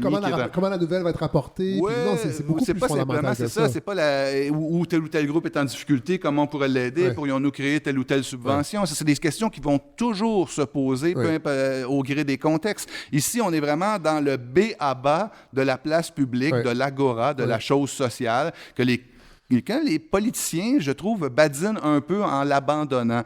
Toujours est-il que, bon, là c'était mon point pessimiste, si vous voulez. Toujours est-il qu'il y a des gens qui se réveillent. Et justement, revenons au groupe Capital Média. C'est assez intéressant ce qui se passe parce qu'on a appris la faillite. C'était le 19 août qu'on a appris qu'il y avait la faillite. Et les groupes intéressés... Rappelons aux gens, Capital Média, c'est une partie d'anciens journaux qui appartenaient à Power Corporation. Power Corporation, qui ont été repris par M. Cochon, l'ancien ministre libéral. Il y a des gens ont voulu faire diverses théories là-dessus. Nonobstant ces théories-là de jeux politiques et de jeux d'affaires, il n'en demeure pas moins que c'est des vrais journalistes dans des vrais journaux, dans des vrais médias qui travaillent pour vrai. Alors, laissons aller les joutes de théories du complot qui sont en altitude et revenons au b.a.-ba du travail. Donc, ces gens-là, on parle du journal Le Soleil à Québec, Le Droit, Le Nouvelliste, La Tribune à Sherbrooke, La Voix de l'Est, Le Quotidien au Saguenay, tous des médias qui sont importants. Souvent, ce sont les seuls journaux quotidiens de ces régions-là. Et c'est fondamental. Là. Tout à fait. Alors, si on laisse aller ça, on laisse justement ce rapport quotidien et on abandonne justement aux géants du web qui font de la publicité, qui seront, eux, appelés à passer les messages parce qu'ils sont à peu près les seuls à pouvoir rejoindre tout le monde si ce ne sont pas ces journaux-là. Donc... Mais Simon, si je peux me permettre de vous interrompre parce que ça me choque depuis tantôt. Il ne faut pas vous gêner. C'est parce que moi, je trouve que c'est symptomatique aussi d'une immense fracture, pour ne pas dire d'une faille totale qui existe maintenant entre Montréal et les régions du Québec. Je trouve que c'est symptomatique de ça. C'est comme si, en fait, pour répondre à ta question, je trouve que les politiciens, en fait, ils s'en foutent. Ils s'en foutent pas qu'une fois par 4 ans parce que là, tout à coup, ils doivent aller en région et ils doivent prendre le pouls de la population, mais autrement, c'est Montréal qui les intéresse, c'est la Couronne Nord, c'est la Couronne Sud, c'est là où le cœur du Québec populeux bat. Le reste du temps, on dirait qu'ils s'en foutent. Montréal et éventuellement Québec, quand même, Québec, où donc, la discussion médiatique est souvent même entre ces deux villes-là. J'étire via rail, jusqu'à Montréal, Québec. Ça nous prend un TGV. Ouais. Mais moi, je le sens comme ça parce que de plus en plus, même quand on parle, j'ai un malaise aussi quand on parle des régions, parce que Montréal aussi est une région. Puis il faudrait commencer à voir Montréal comme une région. Et quelqu'un du Lac-Saint-Jean pourrait dire en région en parlant de Montréal aussi. Parce que je trouve qu'à un moment donné, on l'a fait la fracture dans le langage même qu'on utilise pour en parler. Non, mais sans aucun doute. Mais et le problème que vous évoquez... De dire, la balado, on va en région, on va aller ailleurs. La balado ira sur la route. Sur le territoire québécois. Mais la question que vous posez est profonde. Il faudrait s'y attarder beaucoup. D'ailleurs aussi, parce que la plupart des grands joueurs de placement médiatique, les agences publicitaires, tous ceux qui font ces décisions-là sont des gens aussi qui ont leur bureau et qui habitent à Montréal. Ce sont des urbains. Oui. Comme on a souvent parlé aussi de la diffusion de la musique en région ou ceux qui conçoivent les listes d'écoute pour les stations régionales sont aussi des gens qui sont à Montréal. Donc, le désir... Mais ce clivage urbain-rural, si on peut dire, parce que c'est ça, on le voit aussi en politique. La gauche, la nouvelle gauche, en fait, est très, très, très urbaine. Et ce discours-là, qui avant était très englobant pour le milieu ouvrier, entre autres, où il y avait des mineurs en région qui étaient de gauche. Maintenant, ça n'existe plus parce que, de moins en moins, parce que les gens de la nouvelle gauche est très, très, très urbaine et ne sort pas beaucoup des grandes villes. Oui, vous remarquez que dans les villes où Québec solidaire est passé, ce sont des villes où il y a aussi des campus universitaires, où il y a ce type de service-là. Oui. Toujours dire que je veux revenir donc à ce groupe Capital Média. Non, mais c'est bon. Oui. Le groupe Capital Média qui, donc, doit présenter des offres au syndic pour être accepté, pour être acheté avant le 25 octobre. Ça arrive. Ça arrive. C'est bien le 25 octobre. Je ne veux pas dire une niaiserie. Vendredi la semaine prochaine. Exactement, le 25 octobre. Donc, il y a tout un mouvement qui s'est mis en place au sein des employés de ces médias-là, de ces journaux-là, pour former une coopérative. Et je vais vous donner l'adresse courriel, l'adresse web, parce que je trouve que c'est important. C'est coopmonjournal.com. Donc, leur initiative à eux, c'est que chacun de ces journaux-là va se constituer en coopérative et demande en ce moment au public de contribuer. Aller chercher, ça se transformera éventuellement un jour en part sociale, des coops de solidarité qui vont être, eux, ces coops de solidarité-là, vont être regroupés dans une coop centrale qui aura des échanges de services, donc les services d'impression, par exemple, les services d'administration, tout ça. Oui, mais écoutez, la partie n'est pas gagnée. Ouais. Chacun de ces... pour aller de l'avant, d'abord, il faudra que le syndic accepte l'offre, mais il faudra aussi, eux autres, ils visent de ramasser 500 000 $ par média en termes de dons et de participation. Mais ça, c'est 10 fois plus que l'objectif de cette balado de 50 000 $. Je le rappelle, jusqu'au 24 novembre. Oui, mais vous savez, j'en parle aussi parce que je crois qu'il faut aider pour être aidé aussi un peu dans la vie. Nous sommes tous dans des situations où nous espérons que les gens mettront la main à la pâte pour nous donner un coup de main. Je pense que ces gens-là, en tout cas, il ne faut certainement pas leur tirer dans le dos et dénigrer ce qu'ils font. Leur donner un coup de main aussi. J'aimerais éventuellement, je conclurai là-dessus tantôt, mais je pense qu'on devrait aller à leur rencontre même. Mais cette idée, donc, ils vont former un groupe de coopératives pour tenter de sauver leurs médias. La partie n'est pas gagnée, ce sera très difficile. Il y aura sans doute des grands sacrifices à faire au terme de travail personnel et de conditions d'emploi. Mais entre, les conditions personnelles et le défi social que ça représente. Et là, les nouvelles vont assez bien parce qu'aujourd'hui même, là, alors que je parle dans ce micro, on a su... Le 17 octobre, on a su qu'ils avaient accumulé près de 2 millions de dollars jusqu'à maintenant. Wow. Hier, on apprenait que les employés du Soleil, les employés avaient mis, eux, de leur poche 150 000 $. Wow. Et donc, les dons sont bienvenus des corporations, des sociétés, des travailleurs, tout le monde qui voudra les aider. Je pense que c'est important de le faire. Et justement, pas dans l'optique, il y a quelqu'un qui a besoin d'aide, on va leur donner, pas par générosité. C'est pas la guignolée, là. C'est l'idée de sauver un maillage social. La guignolée des médias. Justement, peut-être que la prochaine guignolée, ça portera réellement bien son nom, comme vous le dites. Je pense que c'est important de le faire. C'est important pour justement ce maillage-là. J'aurais le goût de leur donner des suggestions. J'en parlais cette semaine avec quelques intervenants que je connais au sein de ces médias-là. Pourquoi, à la fin, n'aurions-nous pas même un portail qui pourrait être un agrégateur de toutes ces nouvelles-là? Moi, j'irais tous les jours sur un portail où j'aurais l'ensemble des nouvelles de tous ces médias régionaux-là du Québec. Et ça serait intéressant. Donc, je leur souhaite bonne chance. Personnellement, je vais donner. J'invite nos auditeurs à donner à la balado de Fred Savard. Puis justement, puisque vous êtes sur le web, allez donc donner un petit coup de main à Coop Mon Journal. Et je relance l'appel comme ça. Je me disais, pourrions-nous aller à leur rencontre, nous qui voulons aller nous balader, rencontrer des gens? C'est une très bonne idée, pourrions-nous aller discuter avec eux, voir comment ils vont constituer ce projet-là? Je souhaite de tout cœur que le syndic l'accepte. Ça serait, comme je dis, la partie n'est pas gagnée. Ça va être un immense chantier, mais je pense que ces gens-là méritent notre support et même méritent notre visite. Simon, l'appel est lancé, puis on va aller plus loin que ça, que juste le lancer en ondes. On va faire de réelles démarches. Puis on n'est toujours pas allé à Québec, je tiens à le dire, à cette balado. Alors, ce serait peut-être une excellente occasion. C'est l'occasion jamais. Voilà. Alors, merci beaucoup, Simon Jouvin.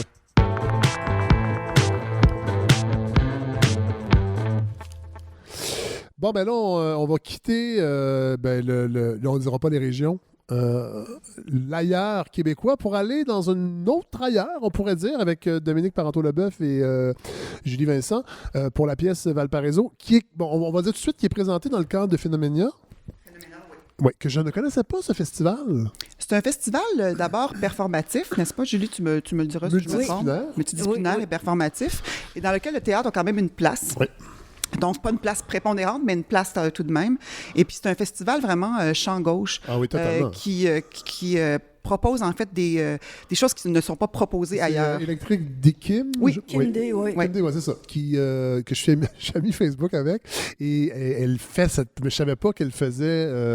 elle l'organise, ça. C'est la mère de Marie Desbettunes, qui est la DJ, qui a sorti un excellent album et qui quitte, je crois, la scène des bars et des clubs. Mais pour les mélomanes de musique québécoise électronique, là, c'est ça. Alors, c'est la mère de Marie Desbettunes, donc, qui est une artiste visuelle, je crois, à la base. Performative. OK, bon, voilà.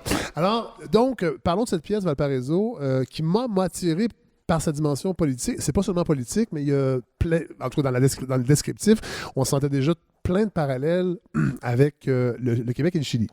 Oui. Bon, il y a Julie Vincent qui, vous faites la mise en scène. Oui. Et vous jouez plusieurs rôles de plusieurs genres. Oui, je joue... Je savais pas que c'était possible, ça, après l'affaire Lepage, qu'une femme pouvait jouer les rôles de c'est tellement rarement dans ce sens-là que ça, c'est vrai. On a le droit. Là, je joue Patty Lévesque, que vous avez peut-être apprécié, qui était cette conférencière. Cette conférencière de l'UQAM, qui zozote un peu, mais qui est quand même, a quand même ses compétences.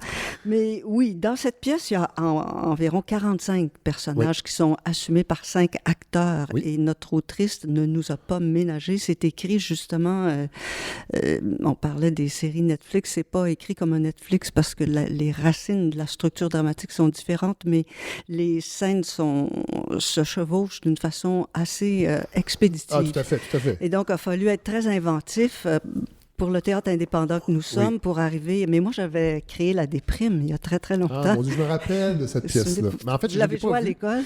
Non, mais je me rappelle des critiques que j'avais lues. J'étais à Québec à cette époque-là. On parle du début des années 80, 81, 82, je pense. Et je pense est-ce qu'il y a eu une captation pour la télé? Oui, c'est ça que j'ai vu. Tout à fait. Moi, j'ai vu ça au Beau Dimanche, je pense. Oui, mais je pense que c'est ça avec Rémi Girard, si ma mémoire est bonne. Denis Bouchard, Denis Bouchard. Mais l'analogie s'arrête là, mais toutefois, je n'ai pas pu m'empêcher d'y penser quand j'ai réalisé à quel point il allait falloir être habile pour... mais on a trouvé comment le faire. En fait, j'ai épousé très rapidement la structure dramaturgique de Dominique qui chevauchait sur 3 siècles. Oui, c'est ça. Il y a plusieurs... On passe d'une époque à l'autre. Absolument. Et de lieux géographiques à un autre. C'est ça. Dominique est partie d'une idée qu'elle avait, une femme qui sort d'une trappe. Oui. Puis ensuite, elle a réalisé qu'il y avait plusieurs femmes qui sortaient de la trappe. Et comme notre compagnie Singulier Pluriel, on travaille dans l'axe Nord-Sud depuis 15 ans. Ça veut dire quoi? C'est-à-dire qu'on crée les œuvres à Montréal, puis ensuite on les a jouées beaucoup à Buenos Aires, à Montevideo, à Sao Paulo. Oui. C'est une compagnie subventionnée, mais peu, et qui a beaucoup voyagé. Que vous avez créé, Julie? Oui. Avec Daniel Panton en l'an 2000, avec une pièce de Fernando Pessoa, mais ensuite que j'ai dirigé toute seule et que là, je dirige avec une Uruguayenne qui vit à Montréal, Jimena Ferrer. On va en reparler de l'Uruguay parce que j'ai amené...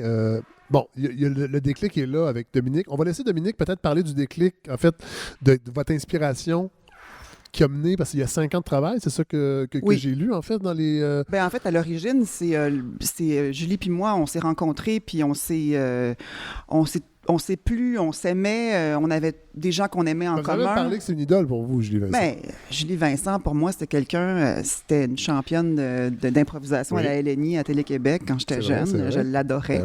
Ben c'était Minibus aussi. Quand ça me rajeunit pas. Minibus. Et ça a été aussi... Avec Jean-Pierre Chartrand qui faisait le personnage du concierge, que le diable me pète un singe. C'était son patois. Tout à fait. Puis avec Rémi Girard, elle faisait Janice puis Elvis.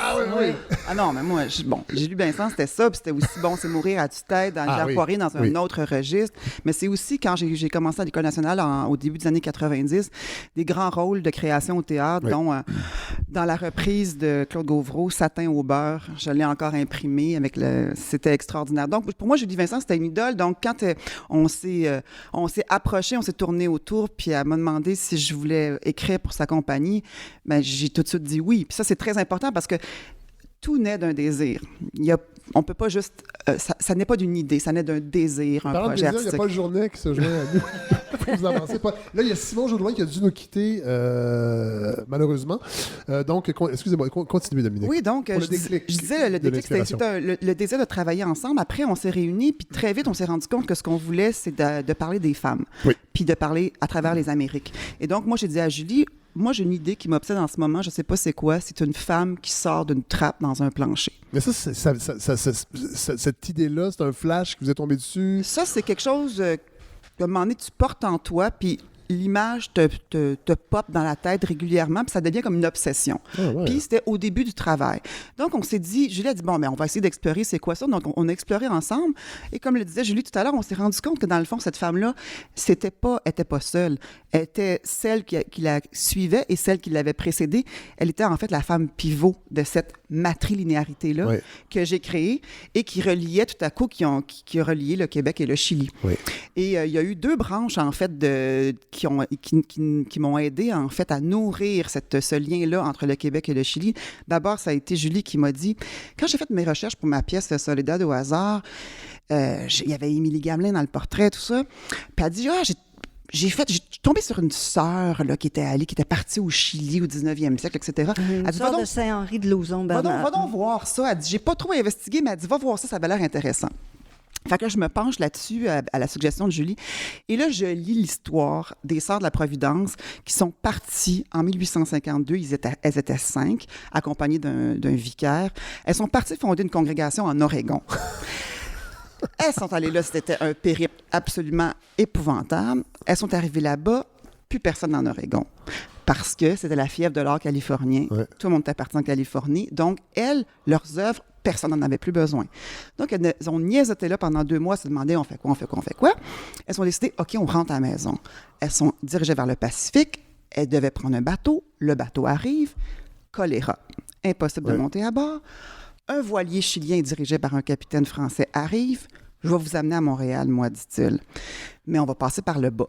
Par le Cap Horn. Par le Cap Horn. Valparaiso, le Cap Horn, on va faire le grand tour. Elles embarquent. Calvaire qui dure 3 fois plus longtemps que prévu. Et elles arrivent donc malades et déprimées et fatiguées à Valparaiso le 17 juin 1853. C'est 5 Canadiennes françaises. Et elles ne sont plus jamais parties. En fait, certaines d'entre elles sont parties, mais la communauté est restée là. Et c'est ancré là-bas. Ouais. Mais ça donnait une racine à l'œuvre de Dominique. Puis on est allés, ensuite, toutes les deux, on a pris la décision d'aller faire une investigation sur le territoire. Puis on s'est aperçu que Bernarda Morin était très, très connue là-bas, qu'elle avait fondé des écoles, des hôpitaux et même la première... On dit la première Croix-Rouge au moment de la guerre du Pacifique, la guerre entre le Pérou, le Chili et la Bolivie, parce qu'elle soignait quiconque était dans la rue, et quelle que soit sa provenance. Puis ça nous habitait, et c'est vrai que le personnage d'Émilie Gamelin, donc la prédécesseur de Bernarda Morin, est un personnage que je trouve fascinant et qui est méconnu comme d'autres femmes héroïnes. À Montréal, il y a un parc qui porte son nom, il y a le parc des punks, qu'on aurait aménagé pour chasser les punks, entre autres. Mais on la voit, puis il y a une statue d'elle au métro Berry-UQAM. Oui, c'est une statue sombre en bronze avec le panier. C'est vrai mais, tu sais, en réalité, c'est ça. Parce que c'est pas lumineux. À l'air plate, tu sais. Mais l'asile de la Providence était là où est la place à Émilie Gamelin. Donc, son hôpital à elle, où elle soignait les gens, l'asile de la Providence a été détruit et démoli pour construire le métro Berry-UQAM, et le métro Berry, et la station. Et donc, Berry de Montigny. C'est ça, Berry de Montigny. Mais on oublie tout ça, tu sais. Donc, tout ce qui reste d'Émilie Gamelin, c'est le nom de la place et la statue, mais toute son âme est là. Et sa sépulture a été déplacée pour qu'on construise le métro. Mais dans la pièce, il faut le dire, il y a toute cette dimension politique parce que... c'est la 2e avenue dont j'allais On parle d'exil beaucoup, en fait. On parle de... Et même, il y a un passage assez... Moi, en tout cas, qui m'a frappé, c'est-à-dire que... Et je pense que c'est le personnage... parce qu'il y a Gaston Miron qui apparaît dans la pièce, entre autres, et qui propose à la jeune... Valentina de laisser sa langue maternelle derrière... En fait, de l'abandonner pour mieux s'intégrer. C'est quand même intéressant. En fait, c'est pas tant pour s'intégrer que pour découvrir autre chose, pour aller plus loin dans son... C'est pas... En fait, elle s'en vient pas ici, elle immigre pas ici. On lui dit pas genre... En fait, elle suit sa mère, qui est une industrielle. Oui, elle suit sa mère, elle vient ici. Sa mère a fait un rêve, elle dit « J'ai rêvé qu'on arrivait dans un port inconnu et que l'Amérique était à conquérir et qu'il y avait des femmes qui nous faisaient aller la main. Moi, j'avais peur d'elles parce que je sentais que c'était des révolutionnaires, mais toi, tu leur souriais comme si c'était ta maison. » Et donc, sa fille, Valentina, a suivi la mère, a suivi ce rêve-là. Elle vient ici parce que cette Valentina-là, elle oscille entre 2 êtres. Elle est ange, elle est ambiguë. Elle cherche qui elle est fondamentalement parce que elle a comme une incertitude, une ambiguïté dans la vie et elle va se rendre compte, en fait, en venant ici, que c'est ici qu'elle va trouver la clé de son ambiguïté. Elle va trouver dans ses racines prise ici la clé de son ambiguïté. Donc, quand Miron, je m'excuse, dit il faut tuer ta mère, donc abandonner sa langue maternelle. On dit tuer son père aussi en psychanalyse. Là. Il y a la symbolique de tuer son père. Et rarement, on entend qu'il faut tuer sa mère. Mais il y a peu de choses qui sont écrites sur la maternité, sur la matrilinéarité. Puis c'est un des courants forts du texte de Dominique, c'est ça, d'abandonner la langue maternelle, mais c'est aussi que ce soit une jeune femme du Chili qui abandonne l'espagnol et qui va apprendre le français et qui est habitée par une ancêtre qui est une Québécoise patriote qui s'était exilée au Chili. Oui.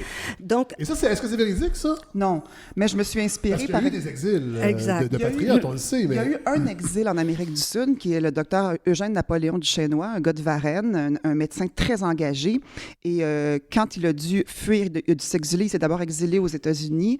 Et ensuite, ça n'a pas marché, son exil aux États-Unis. Donc, il est parti à Paris rejoindre Papineau et ses amis. Il est resté là un peu. Et puis, après, il s'est fait engager comme chirurgien sur une frégate qui s'en allait en Amérique du Sud. Et il a fait 2 voyages. Et lors du 2e voyage, le bateau a fait naufrage. Et il s'est fait attraper au lasso par un gaucho qui l'a sauvé la vie en Argentine. Et donc, il s'est installé en Argentine. Et il a été le premier médecin de l'hôpital français de Buenos Aires. C'est fou, pareil. Et il se faisait appeler Eugenio Duchesnois. Et il est connu, par exemple, à Buenos Aires sous le nom de Herman Duchesnois, mais on ne sait pas pourquoi. Il y a même un historique qui allait faire des recherches là-bas, il n'a jamais compris pourquoi. Il s'est marié, il a eu une descendance, et donc jusqu'à tout récemment, son arrière-petite-fille était vivante jusqu'au milieu des années 2000. Wow. Donc, lui, ça a été mon inspiration. Je me suis dit, si lui a pu aller en Amérique du Sud, pourquoi une femme n'aurait pas pu faire ça, déguisée en homme, et voilà. Et donc, ça a été... puis pour moi, c'était important, quand j'ai commencé à travailler avec Julie, c'était de dire, je veux écrire quelque chose pour Julie. Et c'était ce personnage-là, ce personnage pivot. Là. Et Julie Vincent, vous dites dans votre compagnie de théâtre que vous travaillez sur l'axe Nord-Sud, et j'ai l'impression qu'on l'a un peu... mis de côté, en fait. En fait, est-ce qu'on a des connexions culturelles plus grandes qu'on le pense avec l'Amérique du Sud, entre autres, au Québec? Bien, longtemps, le français était très parlé en Amérique du Sud, en Europe aussi, mais très, très longtemps. Le mouvement Québec-Chili, moi, je me souviens d'avoir... Je suis un petit peu plus vieille que vous, Fred. Très peu. mais ça existait d'une façon très puissante ici. Tout ce qui est arrivé après... 73, en fait, après Pinochet. Exactement. Mais la partie qui est plus occultée, c'est celle aussi que soulève Dominique du 19e siècle. Mais elle est occultée ici aussi. On ne sait même pas que... Je ne veux pas écarter votre question, mais c'est parce que la pièce de Dominique est une mosaïque. Mais on ne sait même pas que le Parlement a déjà été à Montréal. Le Parlement a déjà été à Montréal. L'origine était là avant qu'il soit brûlé. Exactement. Il a été brûlé et toutes par les Anglais. Par les loyalistes. Et toutes les archives des procès de cette loi d'indemnisation, je voulais dire, pour indemniser les victimes des rébellions de 37-38, tout ça a été brûlé. Donc, on ne sait plus qui étaient ces gens, on ne sait pas comment ils vivaient. Sur le 19e siècle, on a à peu près tout perdu. Donc, Dominique, en créant ça, puis là, je peux en parler parce que c'est le rôle que je joue, je trouve ça jubilatoire de pouvoir, sur une scène, tout à coup faire vivre cette partie-là de l'histoire, même au niveau de la sensorialité, même au niveau de la musique, au niveau du jeu, au niveau des rencontres. Et qu'on rejoigne le Chili, parce que c'était votre question originale, à partir de cette époque-là et qu'on arrive jusqu'à aujourd'hui, c'est un peu le chemin que fait notre compagnie. Parce que oui, c'est vrai que ça existe moins. C'est vrai qu'on regarde encore beaucoup plus Paris, par exemple, et Berlin au niveau des festivals de théâtre, et Avignon.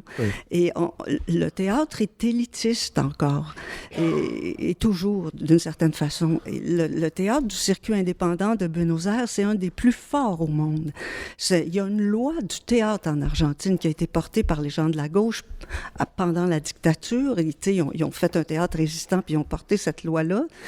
Et il s'est dégagé engagé au fil des ans un théâtre incroyable. Quand il y a eu la crise économique en 2001 à Buenos Aires, il n'y avait plus rien. Tu sais, les gens comme vous et moi de la classe moyenne, il n'y avait plus rien, là. Les pharmacies étaient fermées, les hôpitaux, tout était fermé. Ils ont commencé à faire du théâtre dans leur maison, à parler de ce qui se passait, mais en utilisant l'humour, l'ironie, la métaphore, comme seuls les Argentins savent le faire, et à créer un théâtre indépendant. Nous, ça nous a parlé. Ouais. Ça, je peux le dire parce que je sens que votre antenne est très libre. Oui, très libre. Ça me plaît de parler de ça parce que... On est une balado 100% indépendante. Vous le prenez comme vous le voulez. Eh bien, alors, je me sens souveraine en ce 17 octobre. Mais oui, on a la chance d'être... Moi, j'ai une compagnie encore à projet. Imaginez-vous, à l'âge que j'ai. Je travaille très fort. Qu'est-ce que ça veut dire, une compagnie à projet? C'est-à-dire que... C'est-à-dire qu'il y a des compagnies à fonctionnement, puis il y a des compagnies à projet. Bon, allez-y, moi, je veux savoir comment ça fonctionne. Une compagnie de théâtre à fonctionnement... Qu'est-ce qu'on fait avec nos taxes? Non, mais une compagnie à fonctionnement a un montant pour 4 ans, si vous voulez, oui, okay. des subventionneurs, des 3 paliers. Ils n'ont pas chaque année...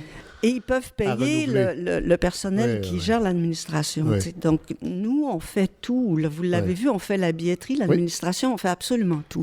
Et quand je suis arrivée à Buenos Aires, parce qu'on a commencé à travailler en 2008 à Montevideo et à Buenos Aires, j'étais nourrie, séduite, motivée et enthousiaste. Je rencontrais des gens qui faisaient un théâtre qui était le théâtre que je voulais faire et qui prônait cette... En fait, c'était pas en attendant d'avoir mieux, c'est qu'on veut le faire comme ça. Puis c'est surtout, si tu n'as pas l'argent, tu le fais pareil.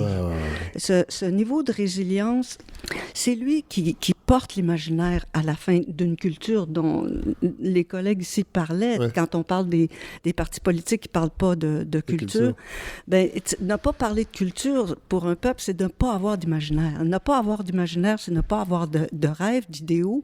C'est de ne pas être capable de dessiner son destin. Et je considère qu'à une échelle aussi modeste que la nôtre, ben on fait ça, tu sais, on travaille l'axe nord-sud, puis on invite les consuls, puis on finit par être connu. Puis moi, je suis connue en Argentine, c'est fou à dire, mais... Ouais, mais tu sais, on se bat pareil, là. Mais cette résilience-là est jubilatoire, est joyeuse, mais c'est ça. Et l'œuvre de Dominique, pour toute l'équipe, elle est très enrichissante parce qu'elle nous a permis, par exemple, aux actrices Leslie et Rimena, de découvrir vraiment c'était quoi les patriotes ici, c'était quoi notre histoire. C'est ça qui est fantastique. Et donc, c'est un mélange culturel. Ouais, puis là, qui passe par le travail parce qu'ils sont là pour apprendre des textes et forcément, ils s'imprègnent de toute la charge historique qu'il y a dans le texte. De la même façon que moi, je me suis plongée dans les poètes, dans la lecture des poètes chiliens pour écrire cette œuvre-là parce que j'avais besoin de me plonger dans ceux qui plongent dans l'âme de leur peuple pour m'en nourrir.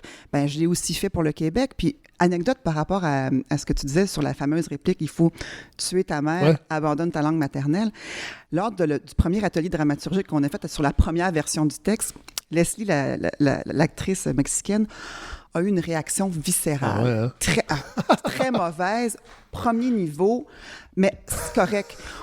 C'était important de l'entendre, puis Julie m'avait toujours dit, c'est super important quand tu travailles dans l'interculturel de laisser parler les gens, qui aillent au bout de leurs idées, parce que c'est comme ça qu'il y a un vrai échange. Ouais. Et donc, Leslie est allée au bout de son idée, et moi, j'ai continué de travailler en me disant, OK, il y a quelque chose qu'il faut que je fasse passer différemment. Puis c'est drôle parce que je lui parlais au téléphone hier, puis je disais, elle me dit, son livre de chevet maintenant, c'est L'homme rapaillé. Ah oui? Elle ne jure que par Miron. Puis je disais... En passant, on souligne, c'est Guillaume Champoux. Guillaume Champoux. Qui joue un garçon Miron. Il n'avait pas parlé. Puis je l'ai vu s'avancer. Je disais, je pense qu'il va faire Miron. Ah, wow. Oui? Non, il est fort. Il fait 15 personnages, Guillaume, d'hommes et un personnage de femme. Il est assez versatile. Est-ce que Vénus est considéré comme un... personnage d'homme? OK, c'est ça. Ben oui, il s'appelle probablement Jean-Guy Michaud. Alors les gens, vous le verrez. Mais tout ça pour dire que c'est intéressant parce qu'elle a compris qu'on ne l'attaquait pas. On ne lui disait pas, toi, en tant qu'immigrante, abandonne ta langue. Non. Du tout. C'est dans le cadre d'une fiction où on disait, parfois, il faut abandonner ce qu'on est viscéralement pour lâcher prise et retrouver l'essentiel, qui on est dans l'essence. Et c'est ça que Valentina va vivre dans la pièce. Et c'est ça que les spectateurs, je pense, comprennent à la fin de la pièce. Que l'identité de personne est menacée quand on est, comme quand Gaston Miron lui dit « Je suis poète et bon père, fais-moi confiance. » Voilà. Bon, là, je vais terminer avec ça parce que je veux que les gens aillent voir la pièce. Il faut parler du lieu où la pièce est jouée, parce que moi, c'est ce qui m'a beaucoup plu parce que le texte, c'est quand même complexe, la narration, tout ça, puis ça nous habite après ça quand on sort à la maison. Sauf qu'on est dans une chapelle. De l'espace Folum, qui est une ancienne résidence des Sœurs de la Providence. Voilà. Donc, on se trouve... Et ça, c'est la spécialité de votre compagnie de théâtre, Julie Vincent, de faire de ce que j'ai compris du théâtre in situ, c'est-à-dire qu'on n'est pas dans une salle conventionnelle. C'est ça, on se donne bien du trouble. Mais c'est le fun. Ben oui. Et là, un jour, on cherchait un lieu, puis j'avais photographié l'escalier, j'avais repéré cet endroit-là.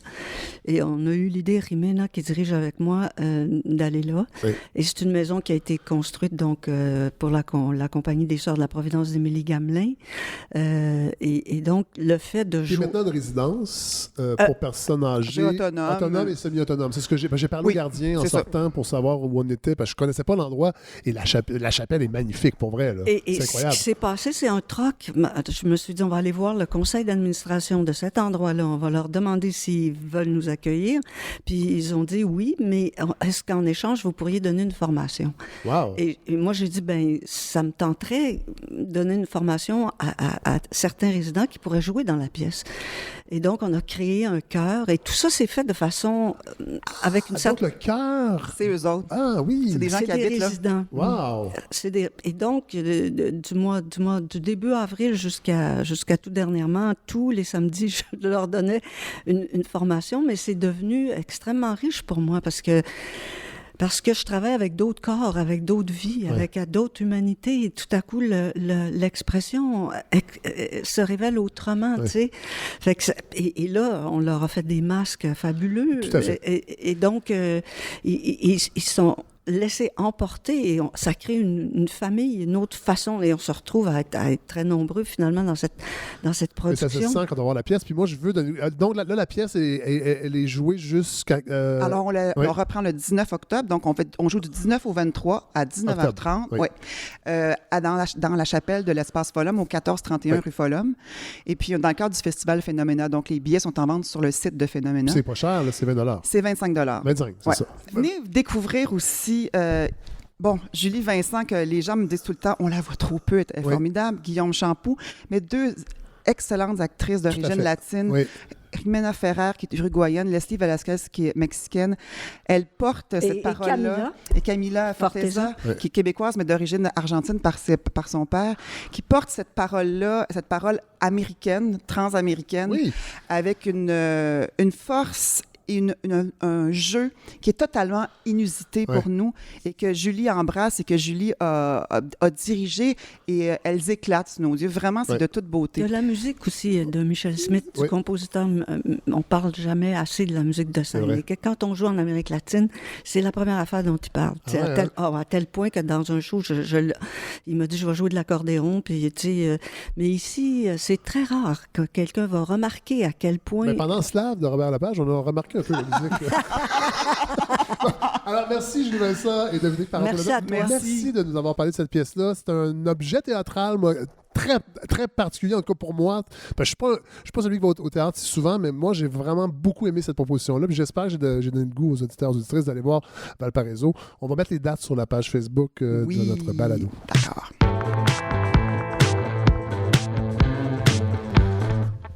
Alors, je vais demander à Paul, parce que Paul a l'air... vous avez une grosse journée, Paul, je pense, aujourd'hui?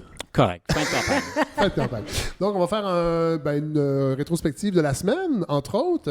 On n'a pas préparé ça, là. On n'a pas de plan de... Absolument, on a un petit plan de questions. Soyons jazz. J'ai envie de vous parler de Barack Obama. Oui, ancien président des États-Unis. Ancien président des États-Unis, qui a une aura d'intouchable, là, vraiment. Ça dépend pour qui. Ça dépend pour qui, puis on n'est pas dupe, on sait que... Il n'a pas juste fait des belles choses. Qui a donné son appui officiel, attention, pas au Parti libéral, mais à Justin Trudeau. Oui. Il faut quand même faire la différence. avec qui il avait déjà travaillé. Faut dire, premièrement, qu'il y a des précédents. M. Obama avait aussi donné son appui à Emmanuel Macron en France, à Angela Merkel en Allemagne. Ceux qui disaient que c'était de l'ingérence, c'est au mieux loufoque. Écoutez, l'ingérence, habituellement, elle se fait en coulisses. Quand vous allez mettre votre face devant une caméra ou devant un appareil photo, puis vous dites « j'appuie tel politicien », c'est pas des manœuvres en coulisses. Il n'y a pas eu d'argent non plus. Non. Et c'est peut-être pas la norme, mais c'est pas si rare qu'un ancien élu... un président américain dans une campagne canadienne ou québécoise, moi, je pense pas que c'est arrivé si souvent. Non, c'est ça. C'est pas fréquent, mais ça arrive. C'est pas exceptionnel. Stephen Harper aussi, lui, avait déjà appuyé des présidents, des premiers ministres sortants. Aussi. Ça, c'était le diable était le colistier. Et donc, c'est des choses qui arrivent maintenant. Est-ce que ça va avoir une influence positive? C'est dur à dire. On spécule un peu. Moi, je nuancerais quant à quel point ça va l'aider. Puis ça donne aussi l'impression que si Barack Obama vient à son aide, c'est parce qu'il a besoin d'être aidé. C'est ça. Puis quand il y a un parfum de défaite, c'est jamais très, très inspirant. Non. Est-ce que c'est la panique? Est-ce que... En fait, on sent que ça vient... C'est une idée des libéraux, là, d'aller demander à Barack. Je pense pas que c'est Barack qui a envoyé un courriel à Justin. Je suis pas possible qu'il y ait eu une synergie, je sais pas, synchronicité, mais ça va pas très bien parce que, premièrement, ils ont été frappés par un 2x4 derrière la tête par le Bloc québécois. Jamais ils auraient cru qu'il y aurait une renaissance, puis une montée du Bloc québécois. Ils s'étaient pas préparés pour ça. Puis ils sont aussi surpris par la légère remontée du NPD. Est-ce que la remontée du Bloc nuit surtout au Parti libéral? Ça nuit un peu aux conservateurs, puis ça nuit aux libéraux. Vous le voyez, clairement, on est rendu en territoire minoritaire maintenant. Peut-être que je vais avoir l'air d'un imbécile au lendemain du vote, si oui, je me suis fié au sondage. Donc, c'est leur faute. Mais aussi parce qu'on a parlé à Masbourian cette semaine. Mais ces choses-là disparaissent d'Internet. Donc, au début de campagne, là, Justin Trudeau, ça allait relativement bien parce que les autres, ça allait mal pour eux. Oui. Là, on dit que on est en territoire minoritaire des deux côtés. On ne sait pas si ça va aller du côté conservateur ou il y a peu de chances de gouvernement majoritaire, je pense. Très peu. Et le résultat est entre les mains des électeurs progressistes.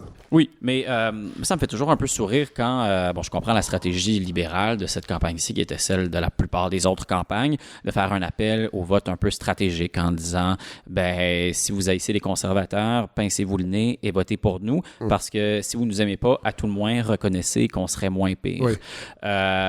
Sauf que c'est jamais très, très inspirant. Et nous, on a une variante particulière au Québec. Quand le Bloc québécois est fort, on dit le Bloc québécois, quel est son réel pouvoir. Ouais.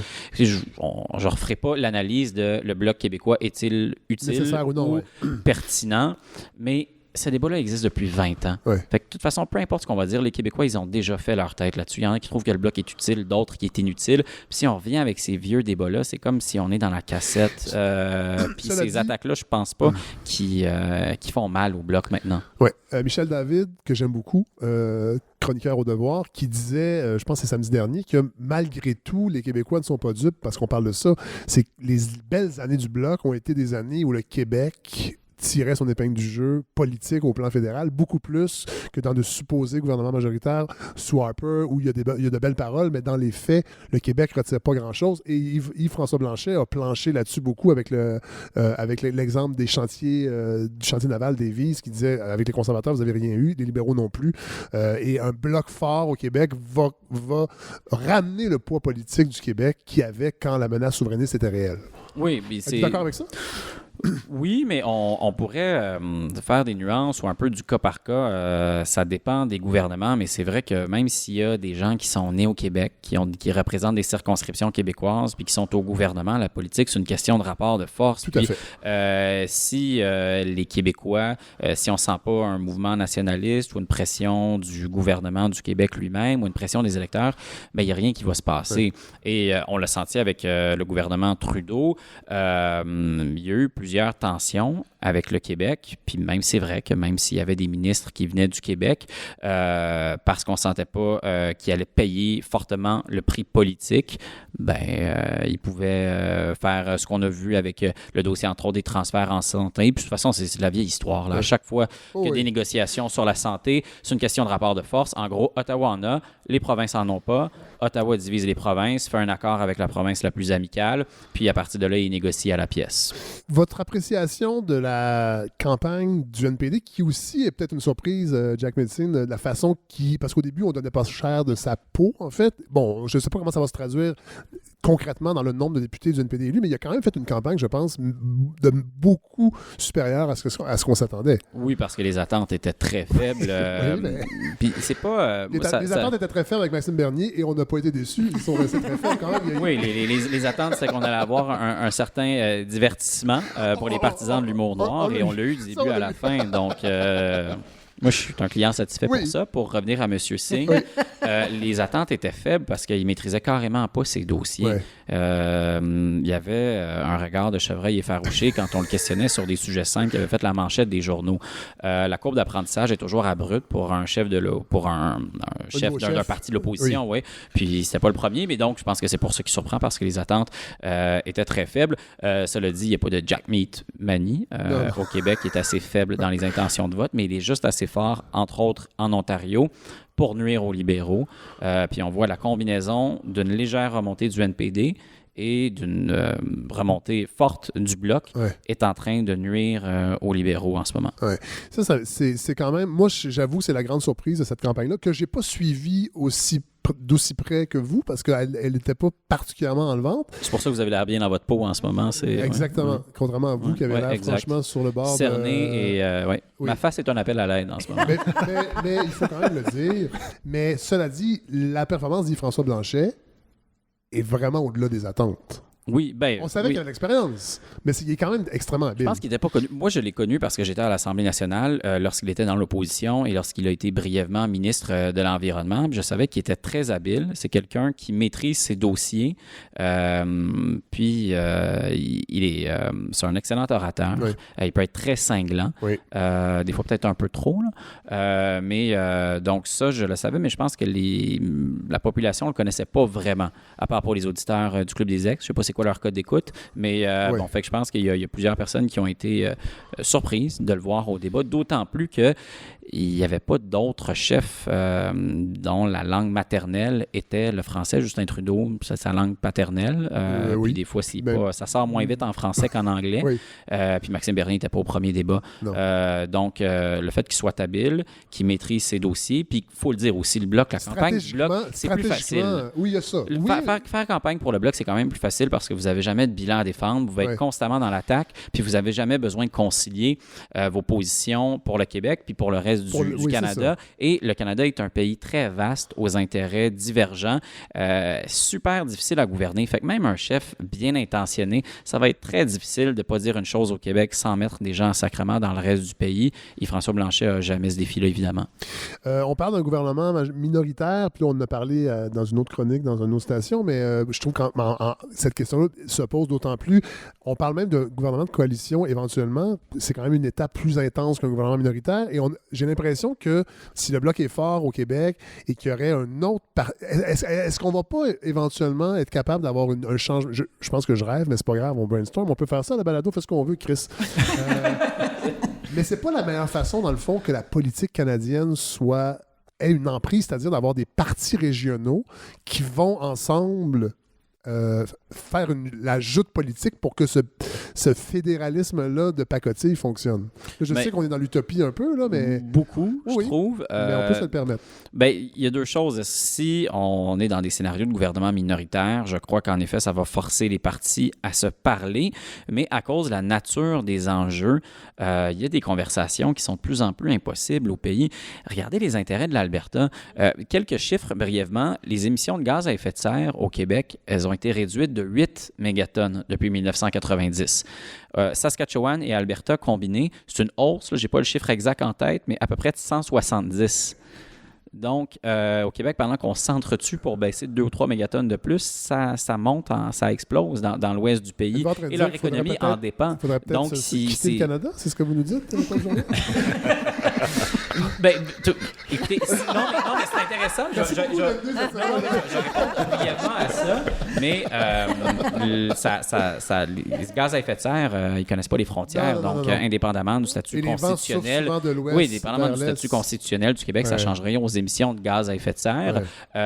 Par contre, là où la question nationale devient intéressante, c'est s'il y a un oléoduc, est-ce que le Québec devrait avoir un droit de veto? Comment il va le bloquer? Là, clairement, les frontières politiques ont une incidence, mais pour ce qui est des gaz à effet de serre, elles n'en ont aucune. Au contraire, si le Québec est dans le Canada, peut-être qu'il peut influencer un peu les décisions, quoi qu'on voit quelle influence, le mot « un peu » était, je le surlignerais en jaune dans ma phrase.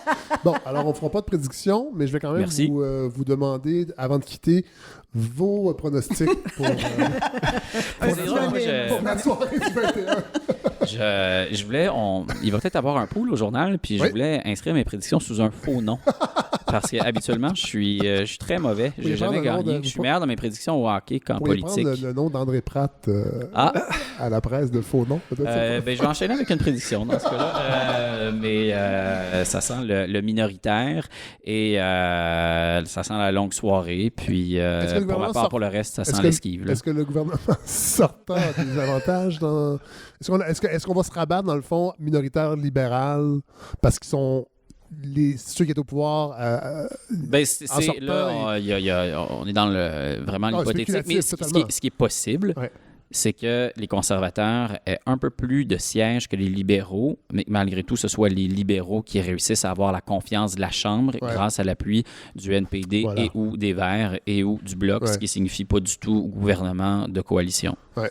D'accord. Ben, merci beaucoup. Frédéric, j'aimerais ça vous interrompre parce que c'est rare que ça arrive parce qu'en général, le théâtre, ça ne joue pas le lundi. C'est vrai. Mais nous, on joue le soir des élections.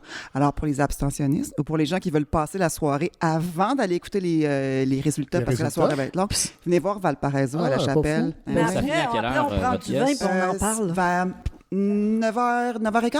Ben, je peux vous faire une pub. La première heure, là, habituellement, on est en train de dire il y a une boîte de scrutin à Nouvelle-Écosse. Donc, 5 votes pour la candidate libérale, 3 pour le Parti vert. Ça dure 1 heure. Ma pièce est bien meilleure que ça. Je ne suis pas gêné de le dire. On va faire ça. Alors, c'est mieux d'arriver pour la 3e période électorale. Paul Journet, je vous libère. Vous pouvez aller vous reposer et reprendre un peu de couleur. Et merci.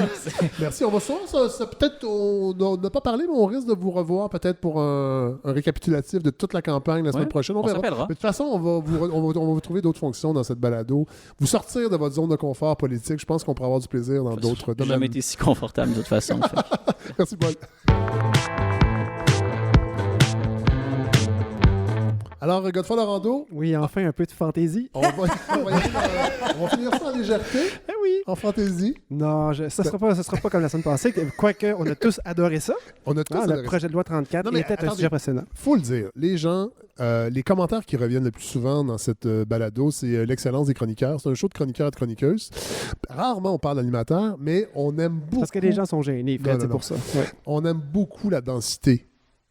C'est ça qui est le fun, parce que la balado, dans le fond, c'est comme des amateurs. Déjà, le public radio, c'est un public plus exigeant. Et là, on a comme les plus exigeants, les gens qui sont plus intenses encore à la balado. Alors, allez-y avec une grosse chronique dense. Ben, ça sera pas tout à fait ça, Fred, mais je pars du prix Nobel de chimie qui a été attribué la semaine passée. Vous, c'est comme votre Super Bowl. Ça. Vous regardez ça à la télé, j'imagine, avec vos amis chimistes. Vous m'avez déjà fait le coup avec le Festival de Cannes. Vous ne pouvez pas l'utiliser pour tout le monde. Non, puis il avait déjà dit que ça l'énervait les gens qui disaient ça. Alors, imaginez-vous à qui on a affaire ici. Bon, le prix Nobel de chimie a été remis à 3 personnes, 3 hommes blancs. Donc, c'est un vrai boys club.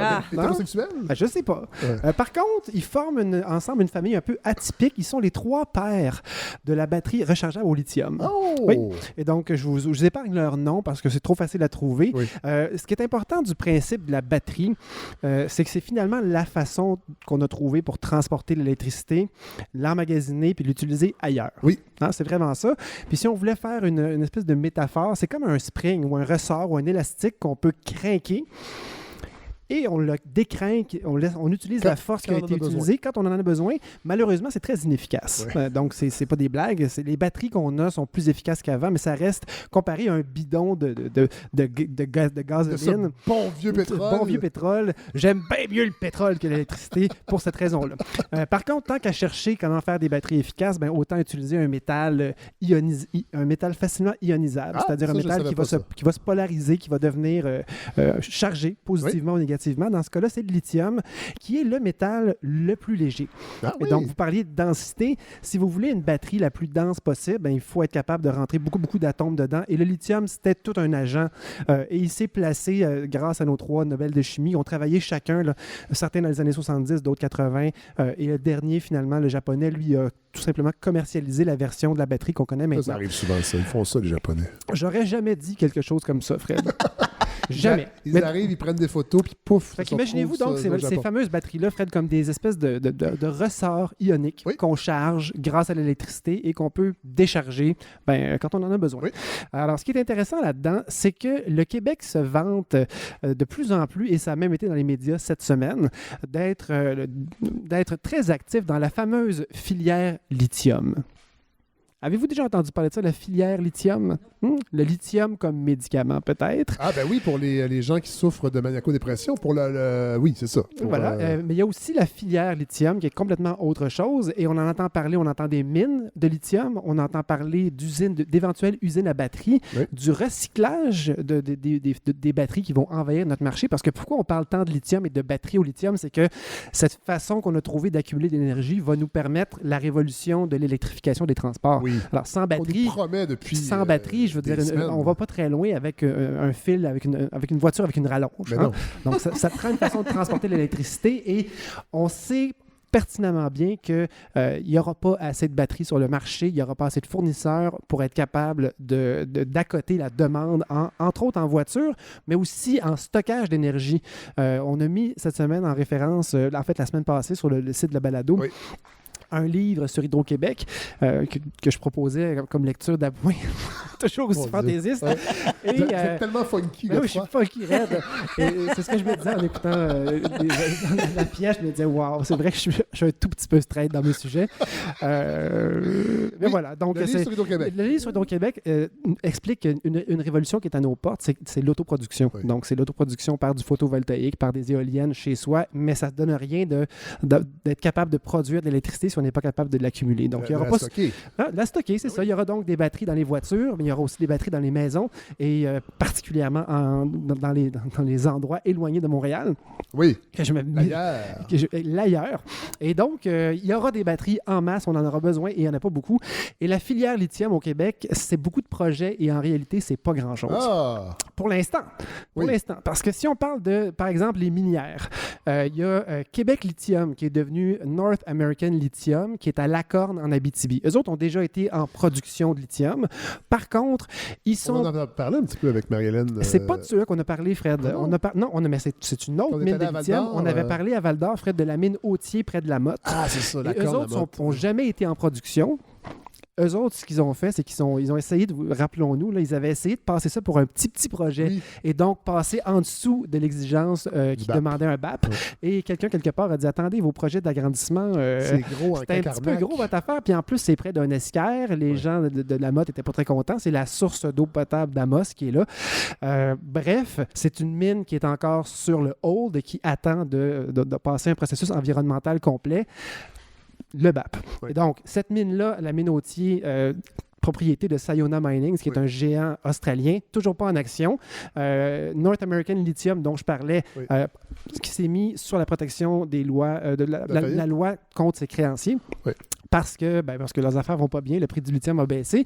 Et il y a la fameuse minière Nemaska Lithium qui a fait parler beaucoup d'elle à cause d'un montage financier impressionnant, 1 milliard de dollars, principalement Investissement Québec qui a mis beaucoup d'argent là-dedans. Et c'est un peu mon petit crush, mon crush minier.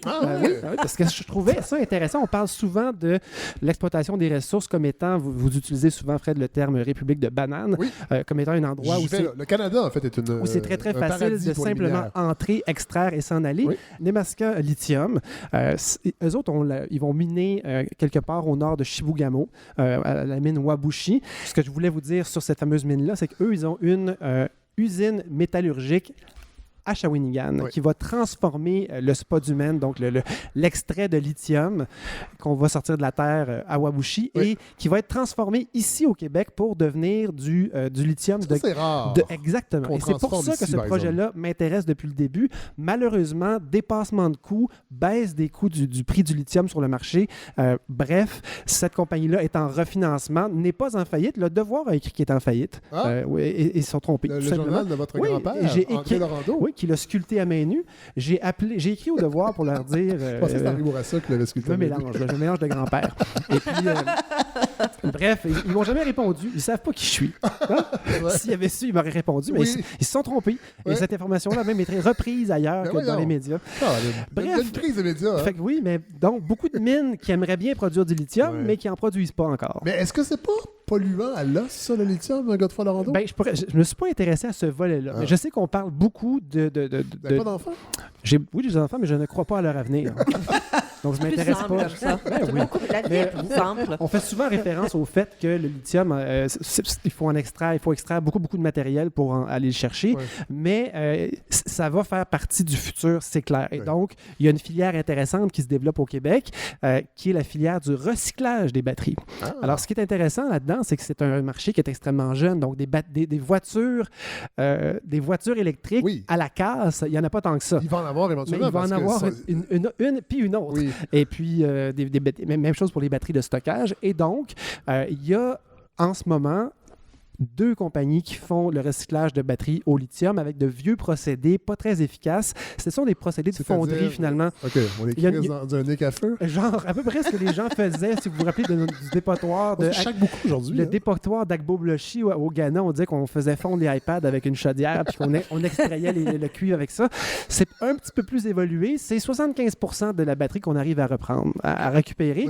Mais malheureusement, on échappe des matériaux précieux comme le lithium, le fameux lithium qui est mélangé dans des sels et qui est très difficile à récupérer. Et en plus, leur méthode, donc je parle de 2 compagnies, Retrieve Technology qui est en Colombie-Britannique, qui fonctionne depuis 20 ans, et aussi une petite PME, la Glencore, qui a une usine à Sudbury de récupération des batteries. Mais c'est assez peu efficace et c'est totalement dépendant du type de voiture de laquelle la batterie a été tirée. Donc, c'est pas un procédé qui est très, très généralisable. Et donc, gros projet, recyclage lithium, projet montréalais, dans lequel il y a beaucoup d'argent d'investi, mais qui n'est pas encore en fonction, mais qui a établi un nouveau procédé. Un procédé beaucoup plus généralisable, donc qui pourrait prendre n'importe quel type de batterie au lithium, en extraire 95% du lithium. Et là, on atteindrait ce dont on parle de plus en plus, qui semble être un mirage, mais j'espère voir le jour où ça deviendra réel, une économie circulaire, c'est-à-dire un flux d'une certaine substance, que le plus simple qu'on peut s'imaginer, c'est la consigne du verre. Donc, qu'on arrête de mélanger le verre avec les autres produits, qu'on produise des bouteilles, qu'on les réachemine vers des producteurs et que le verre connaisse une boucle, bien, le lithium pourrait avoir le même genre de parcours. Et donc, au Québec, on a en ce moment plein de mines de lithium qui sont un peu, comme on dit en pédagogie, stallés, mais qui ont un potentiel de développement assez important. Et le ministre Fitzgibbon était dans les médias pour parler de ça, pour dire, est-ce qu'on laisse tomber la filière lithium? On n'est pas prêt à le faire, puisqu'il y a peut-être beaucoup d'argent à faire avec ça. Mais ce que moi, je comprends en m'intéressant à ça, depuis que je suis à la balado, je m'intéressais pas à ça du tout. Je m'intéressais à rien. J'étais dans une boîte noire avec mes 2 enfants, il ne se passait rien. Et mon épouse. Mais ce que je découvre, c'est qu'effectivement, pour mener à bien un projet minier, ça prend des reins financiers extrêmement solides. Et si on laisse les choses aller, ce qui se passe, c'est que ceux qui n'ont pas les reins solides s'effondrent, se font racheter par des géants et on se ramasse avec des étrangers? Des contrôles, des immenses compagnies omniprésentes. Sayona Mining pourrait acheter tranquillement toutes ces compagnies-là et on ne veut pas ça. Donc, Nemaska, mon petit favori, à cause de son usine à Shawinigan, a vraiment... un potentiel intéressant. C'est une des plus grosses mines mondiales de lithium. Wow. Et en plus, on pourrait traiter le lithium à Shawinigan, donc valeur ajoutée, et ce serait du grade prêt pour les batteries. Et là, après ça, Fred, qu'est-ce qui se passe? Il nous reste des industriels qui seraient peut-être intéressés à notre électricité pas chère. Eh bien, dans les nouvelles cette semaine, le guide de l'auto, un scoop du guide de l'auto, c'est rare que je cite ça. Tesla a été approché par nos bons ministres, peut-être pour venir, tant qu'à construire une usine de batteries, pourquoi est-ce qu'on ne viendrait pas dans un endroit où il y a éventuellement du lithium pas trop loin? Et encore mieux, éventuellement, des usines de recyclage de batteries. Et donc, on a au Québec une espèce de chaîne qu'on voit se dessiner, mais qui n'est pas encore concrétisée. Et qu'est-ce qui manque? Il manque une espèce de volonté, parce que je vous épargne en plus un autre volet. Il y a tout un volet d'expertise en recherche dont j'avais noté les noms, mais qui sont un peu fastidieux aujourd'hui. Mais l'expertise est là en plus. Et donc, mettez tout ça ensemble, les mines, l'expertise, l'électricité pas chère, un potentiel de recyclage de batteries avec un procédé qui pourrait se répandre partout dans le monde parce qu'il pourrait être breveté, celui où on récupère 95% des matériaux. Tout ça ferait qu'on pourrait avoir une ligne directrice pour un programme québécois du lithium. Et c'est là qu'on arrive à la question, pourquoi est-ce qu'on n'y arrive pas? Eh bien, peut-être qu'une dictature éclairée, ce serait le moment. Ou faisons une coopérative. On met chacun 2-3 $ pour y arriver. Je fais des blagues, mais c'est un peu ça, finalement. Ce qu'on se fait reprocher, c'est qu'on n'a pas de vision commune. Je dis « on », mais évidemment, c'est pas nous autres, c'est les différents pôles de l'industrie, mais c'est mondial. La chaîne de valeur du lithium, partout dans le monde, il y a des géants miniers, il y a des producteurs de voitures, il y a des producteurs de batteries indépendants, il y a des producteurs de voitures qui construisent leur propre batterie, mais il y a peu de gens qui ont fait de l'intégration verticale et on aurait un potentiel de le faire ici. Et c'est pas mal intéressant. Fait que vous ne condamnez pas. Non, ça m'intéresse, Fred, parce qu'en plus, si on était capable de se libérer de l'extraction minière pour y aller davantage et de plus en plus vers le recyclage, ça pourrait éventuellement, même c'est ce que j'ai lu, stabiliser les prix du lithium, baisser la spéculation et faire éventuellement baisser le prix des voitures électriques, ce qui pourrait être intéressant, surtout dans un pays comme le nôtre, une province où l'électricité est produite principalement sans production de carbone. J'avoue. L'affaire là-dedans, ce qui me déprime un tout petit peu, c'est que ce qu'on est en train de demander, c'est est-ce qu'il y aurait moyen d'uniformiser les prises de décision, mais surtout d'accélérer les processus. Et c'est exactement ce que la CAQ nous promet depuis le début. On va simplifier ça, ça va aller plus vite. Et j'ai bien peur qu'on prenne des décisions hâtives, spéculatives sur un matériau, oui, du futur, mais qui ne nous dit pas qu'il n'y aura pas une batterie dans 15 ans, dans 20 ans qui va sortir et que tout cet argent-là qu'on a investi dans le lithium, si on le fait, pourrait faire ce qu'on appelle dans le monde de la batterie un backfire. Un backfire, c'est intéressant. Puis, je trouve ça intéressant que le lithium, je trouve que c'est un produit aussi d'une ressource minière qui est quand même naturel au Québec, ce peuple qui parfois nous apporte dans la même année un 6 mois de déprime et un 6 mois d'euphorie. Oui, sommes-nous tous bipolaires. Sommes-nous tous bipolaires. Merci beaucoup, Godefroy Lorando. Merci, Fred. Belle chronique. Et c'est là-dessus que se termine ce 80e épisode de la balado de Fred Savard. Il faut remercier encore, je crois, nos amis de SE Concept sur la rue de la Jeunesse à Montréal qui nous ont offert le kit, les micros, les consoles pour vous permettre cette balado. Évidemment, ça ne se fait pas tout seul, ça prend un réalisateur, Larry Dufresne. Merci beaucoup. N'oubliez pas d'aller voter, hein, Hélène. Vous avez presque donné le goût d'y aller. Et pour les autres, n'oubliez pas de ne pas aller voter le 21, mais plutôt aller au théâtre, aller voir Valparaiso. On peut faire les deux. On peut faire les deux. Oui, on peut faire les deux. Je remercie encore Julie Vincent et Dominique Parenteau-Leboeuf d'être venus nous parler de Valparaiso. Merci Alexandre Chartrand de nous avoir résumé ce qui se passe en Catalogne. Vraiment, j'espère que la suite, on ne sait pas ce qui va arriver, mais on va suivre ça de près grâce à vous. Merci de l'invitation. Merci. Et je remercie, la campagne. Oui, on est en campagne de financement, mais c'est qu'on va publier un petit épisode spécial de la balado parce qu'on a encore reçu beaucoup de questions des auditeurs sur la campagne de financement, mais ça se déroule jusqu'au 24 novembre. C'est sur le site de La Ruche. De toute façon, on va mettre les informations sont partout sur les médias sociaux, sur la page Facebook de la balado. La campagne se termine dans un peu plus d'un mois. À date, ça va bien, on est à 42%. Aujourd'hui, on est à 42%. Ouais. Mais là, c'est ça. Il faut donner le dernier push, la deuxième moitié de campagne, mais j'ai quand même confiance. Mais je le vois, les gens partagent le projet, le découvrent aussi encore parce que c'est un projet qui est quand même très jeune, mais on va trouver, ça va fonctionner, ça c'est certain. Donc voilà, mais il y aura un épisode spécial qui sera disponible en vidéo sur les réseaux sociaux et sur les plateformes de balado. Et épisode spécial question des auditeurs pour cette campagne de financement. Et nous on se retrouve la semaine prochaine avec Mohamed Lofti, qui est l'initiateur des Souverains Anonymes. Il vient de sortir un livre, c'est des chroniques sur toute cette aventure extraordinaire de radio dans le pénitencier de Bordeaux, entre autres, et il va venir nous en parler à la balado. Il y a d'autres invités qui s'en viennent, le booking va très très très bien.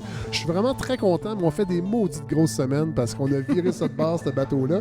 Mais ça fonctionne. Alors, merci d'être à l'écoute, tout le monde, et on se retrouve la semaine prochaine!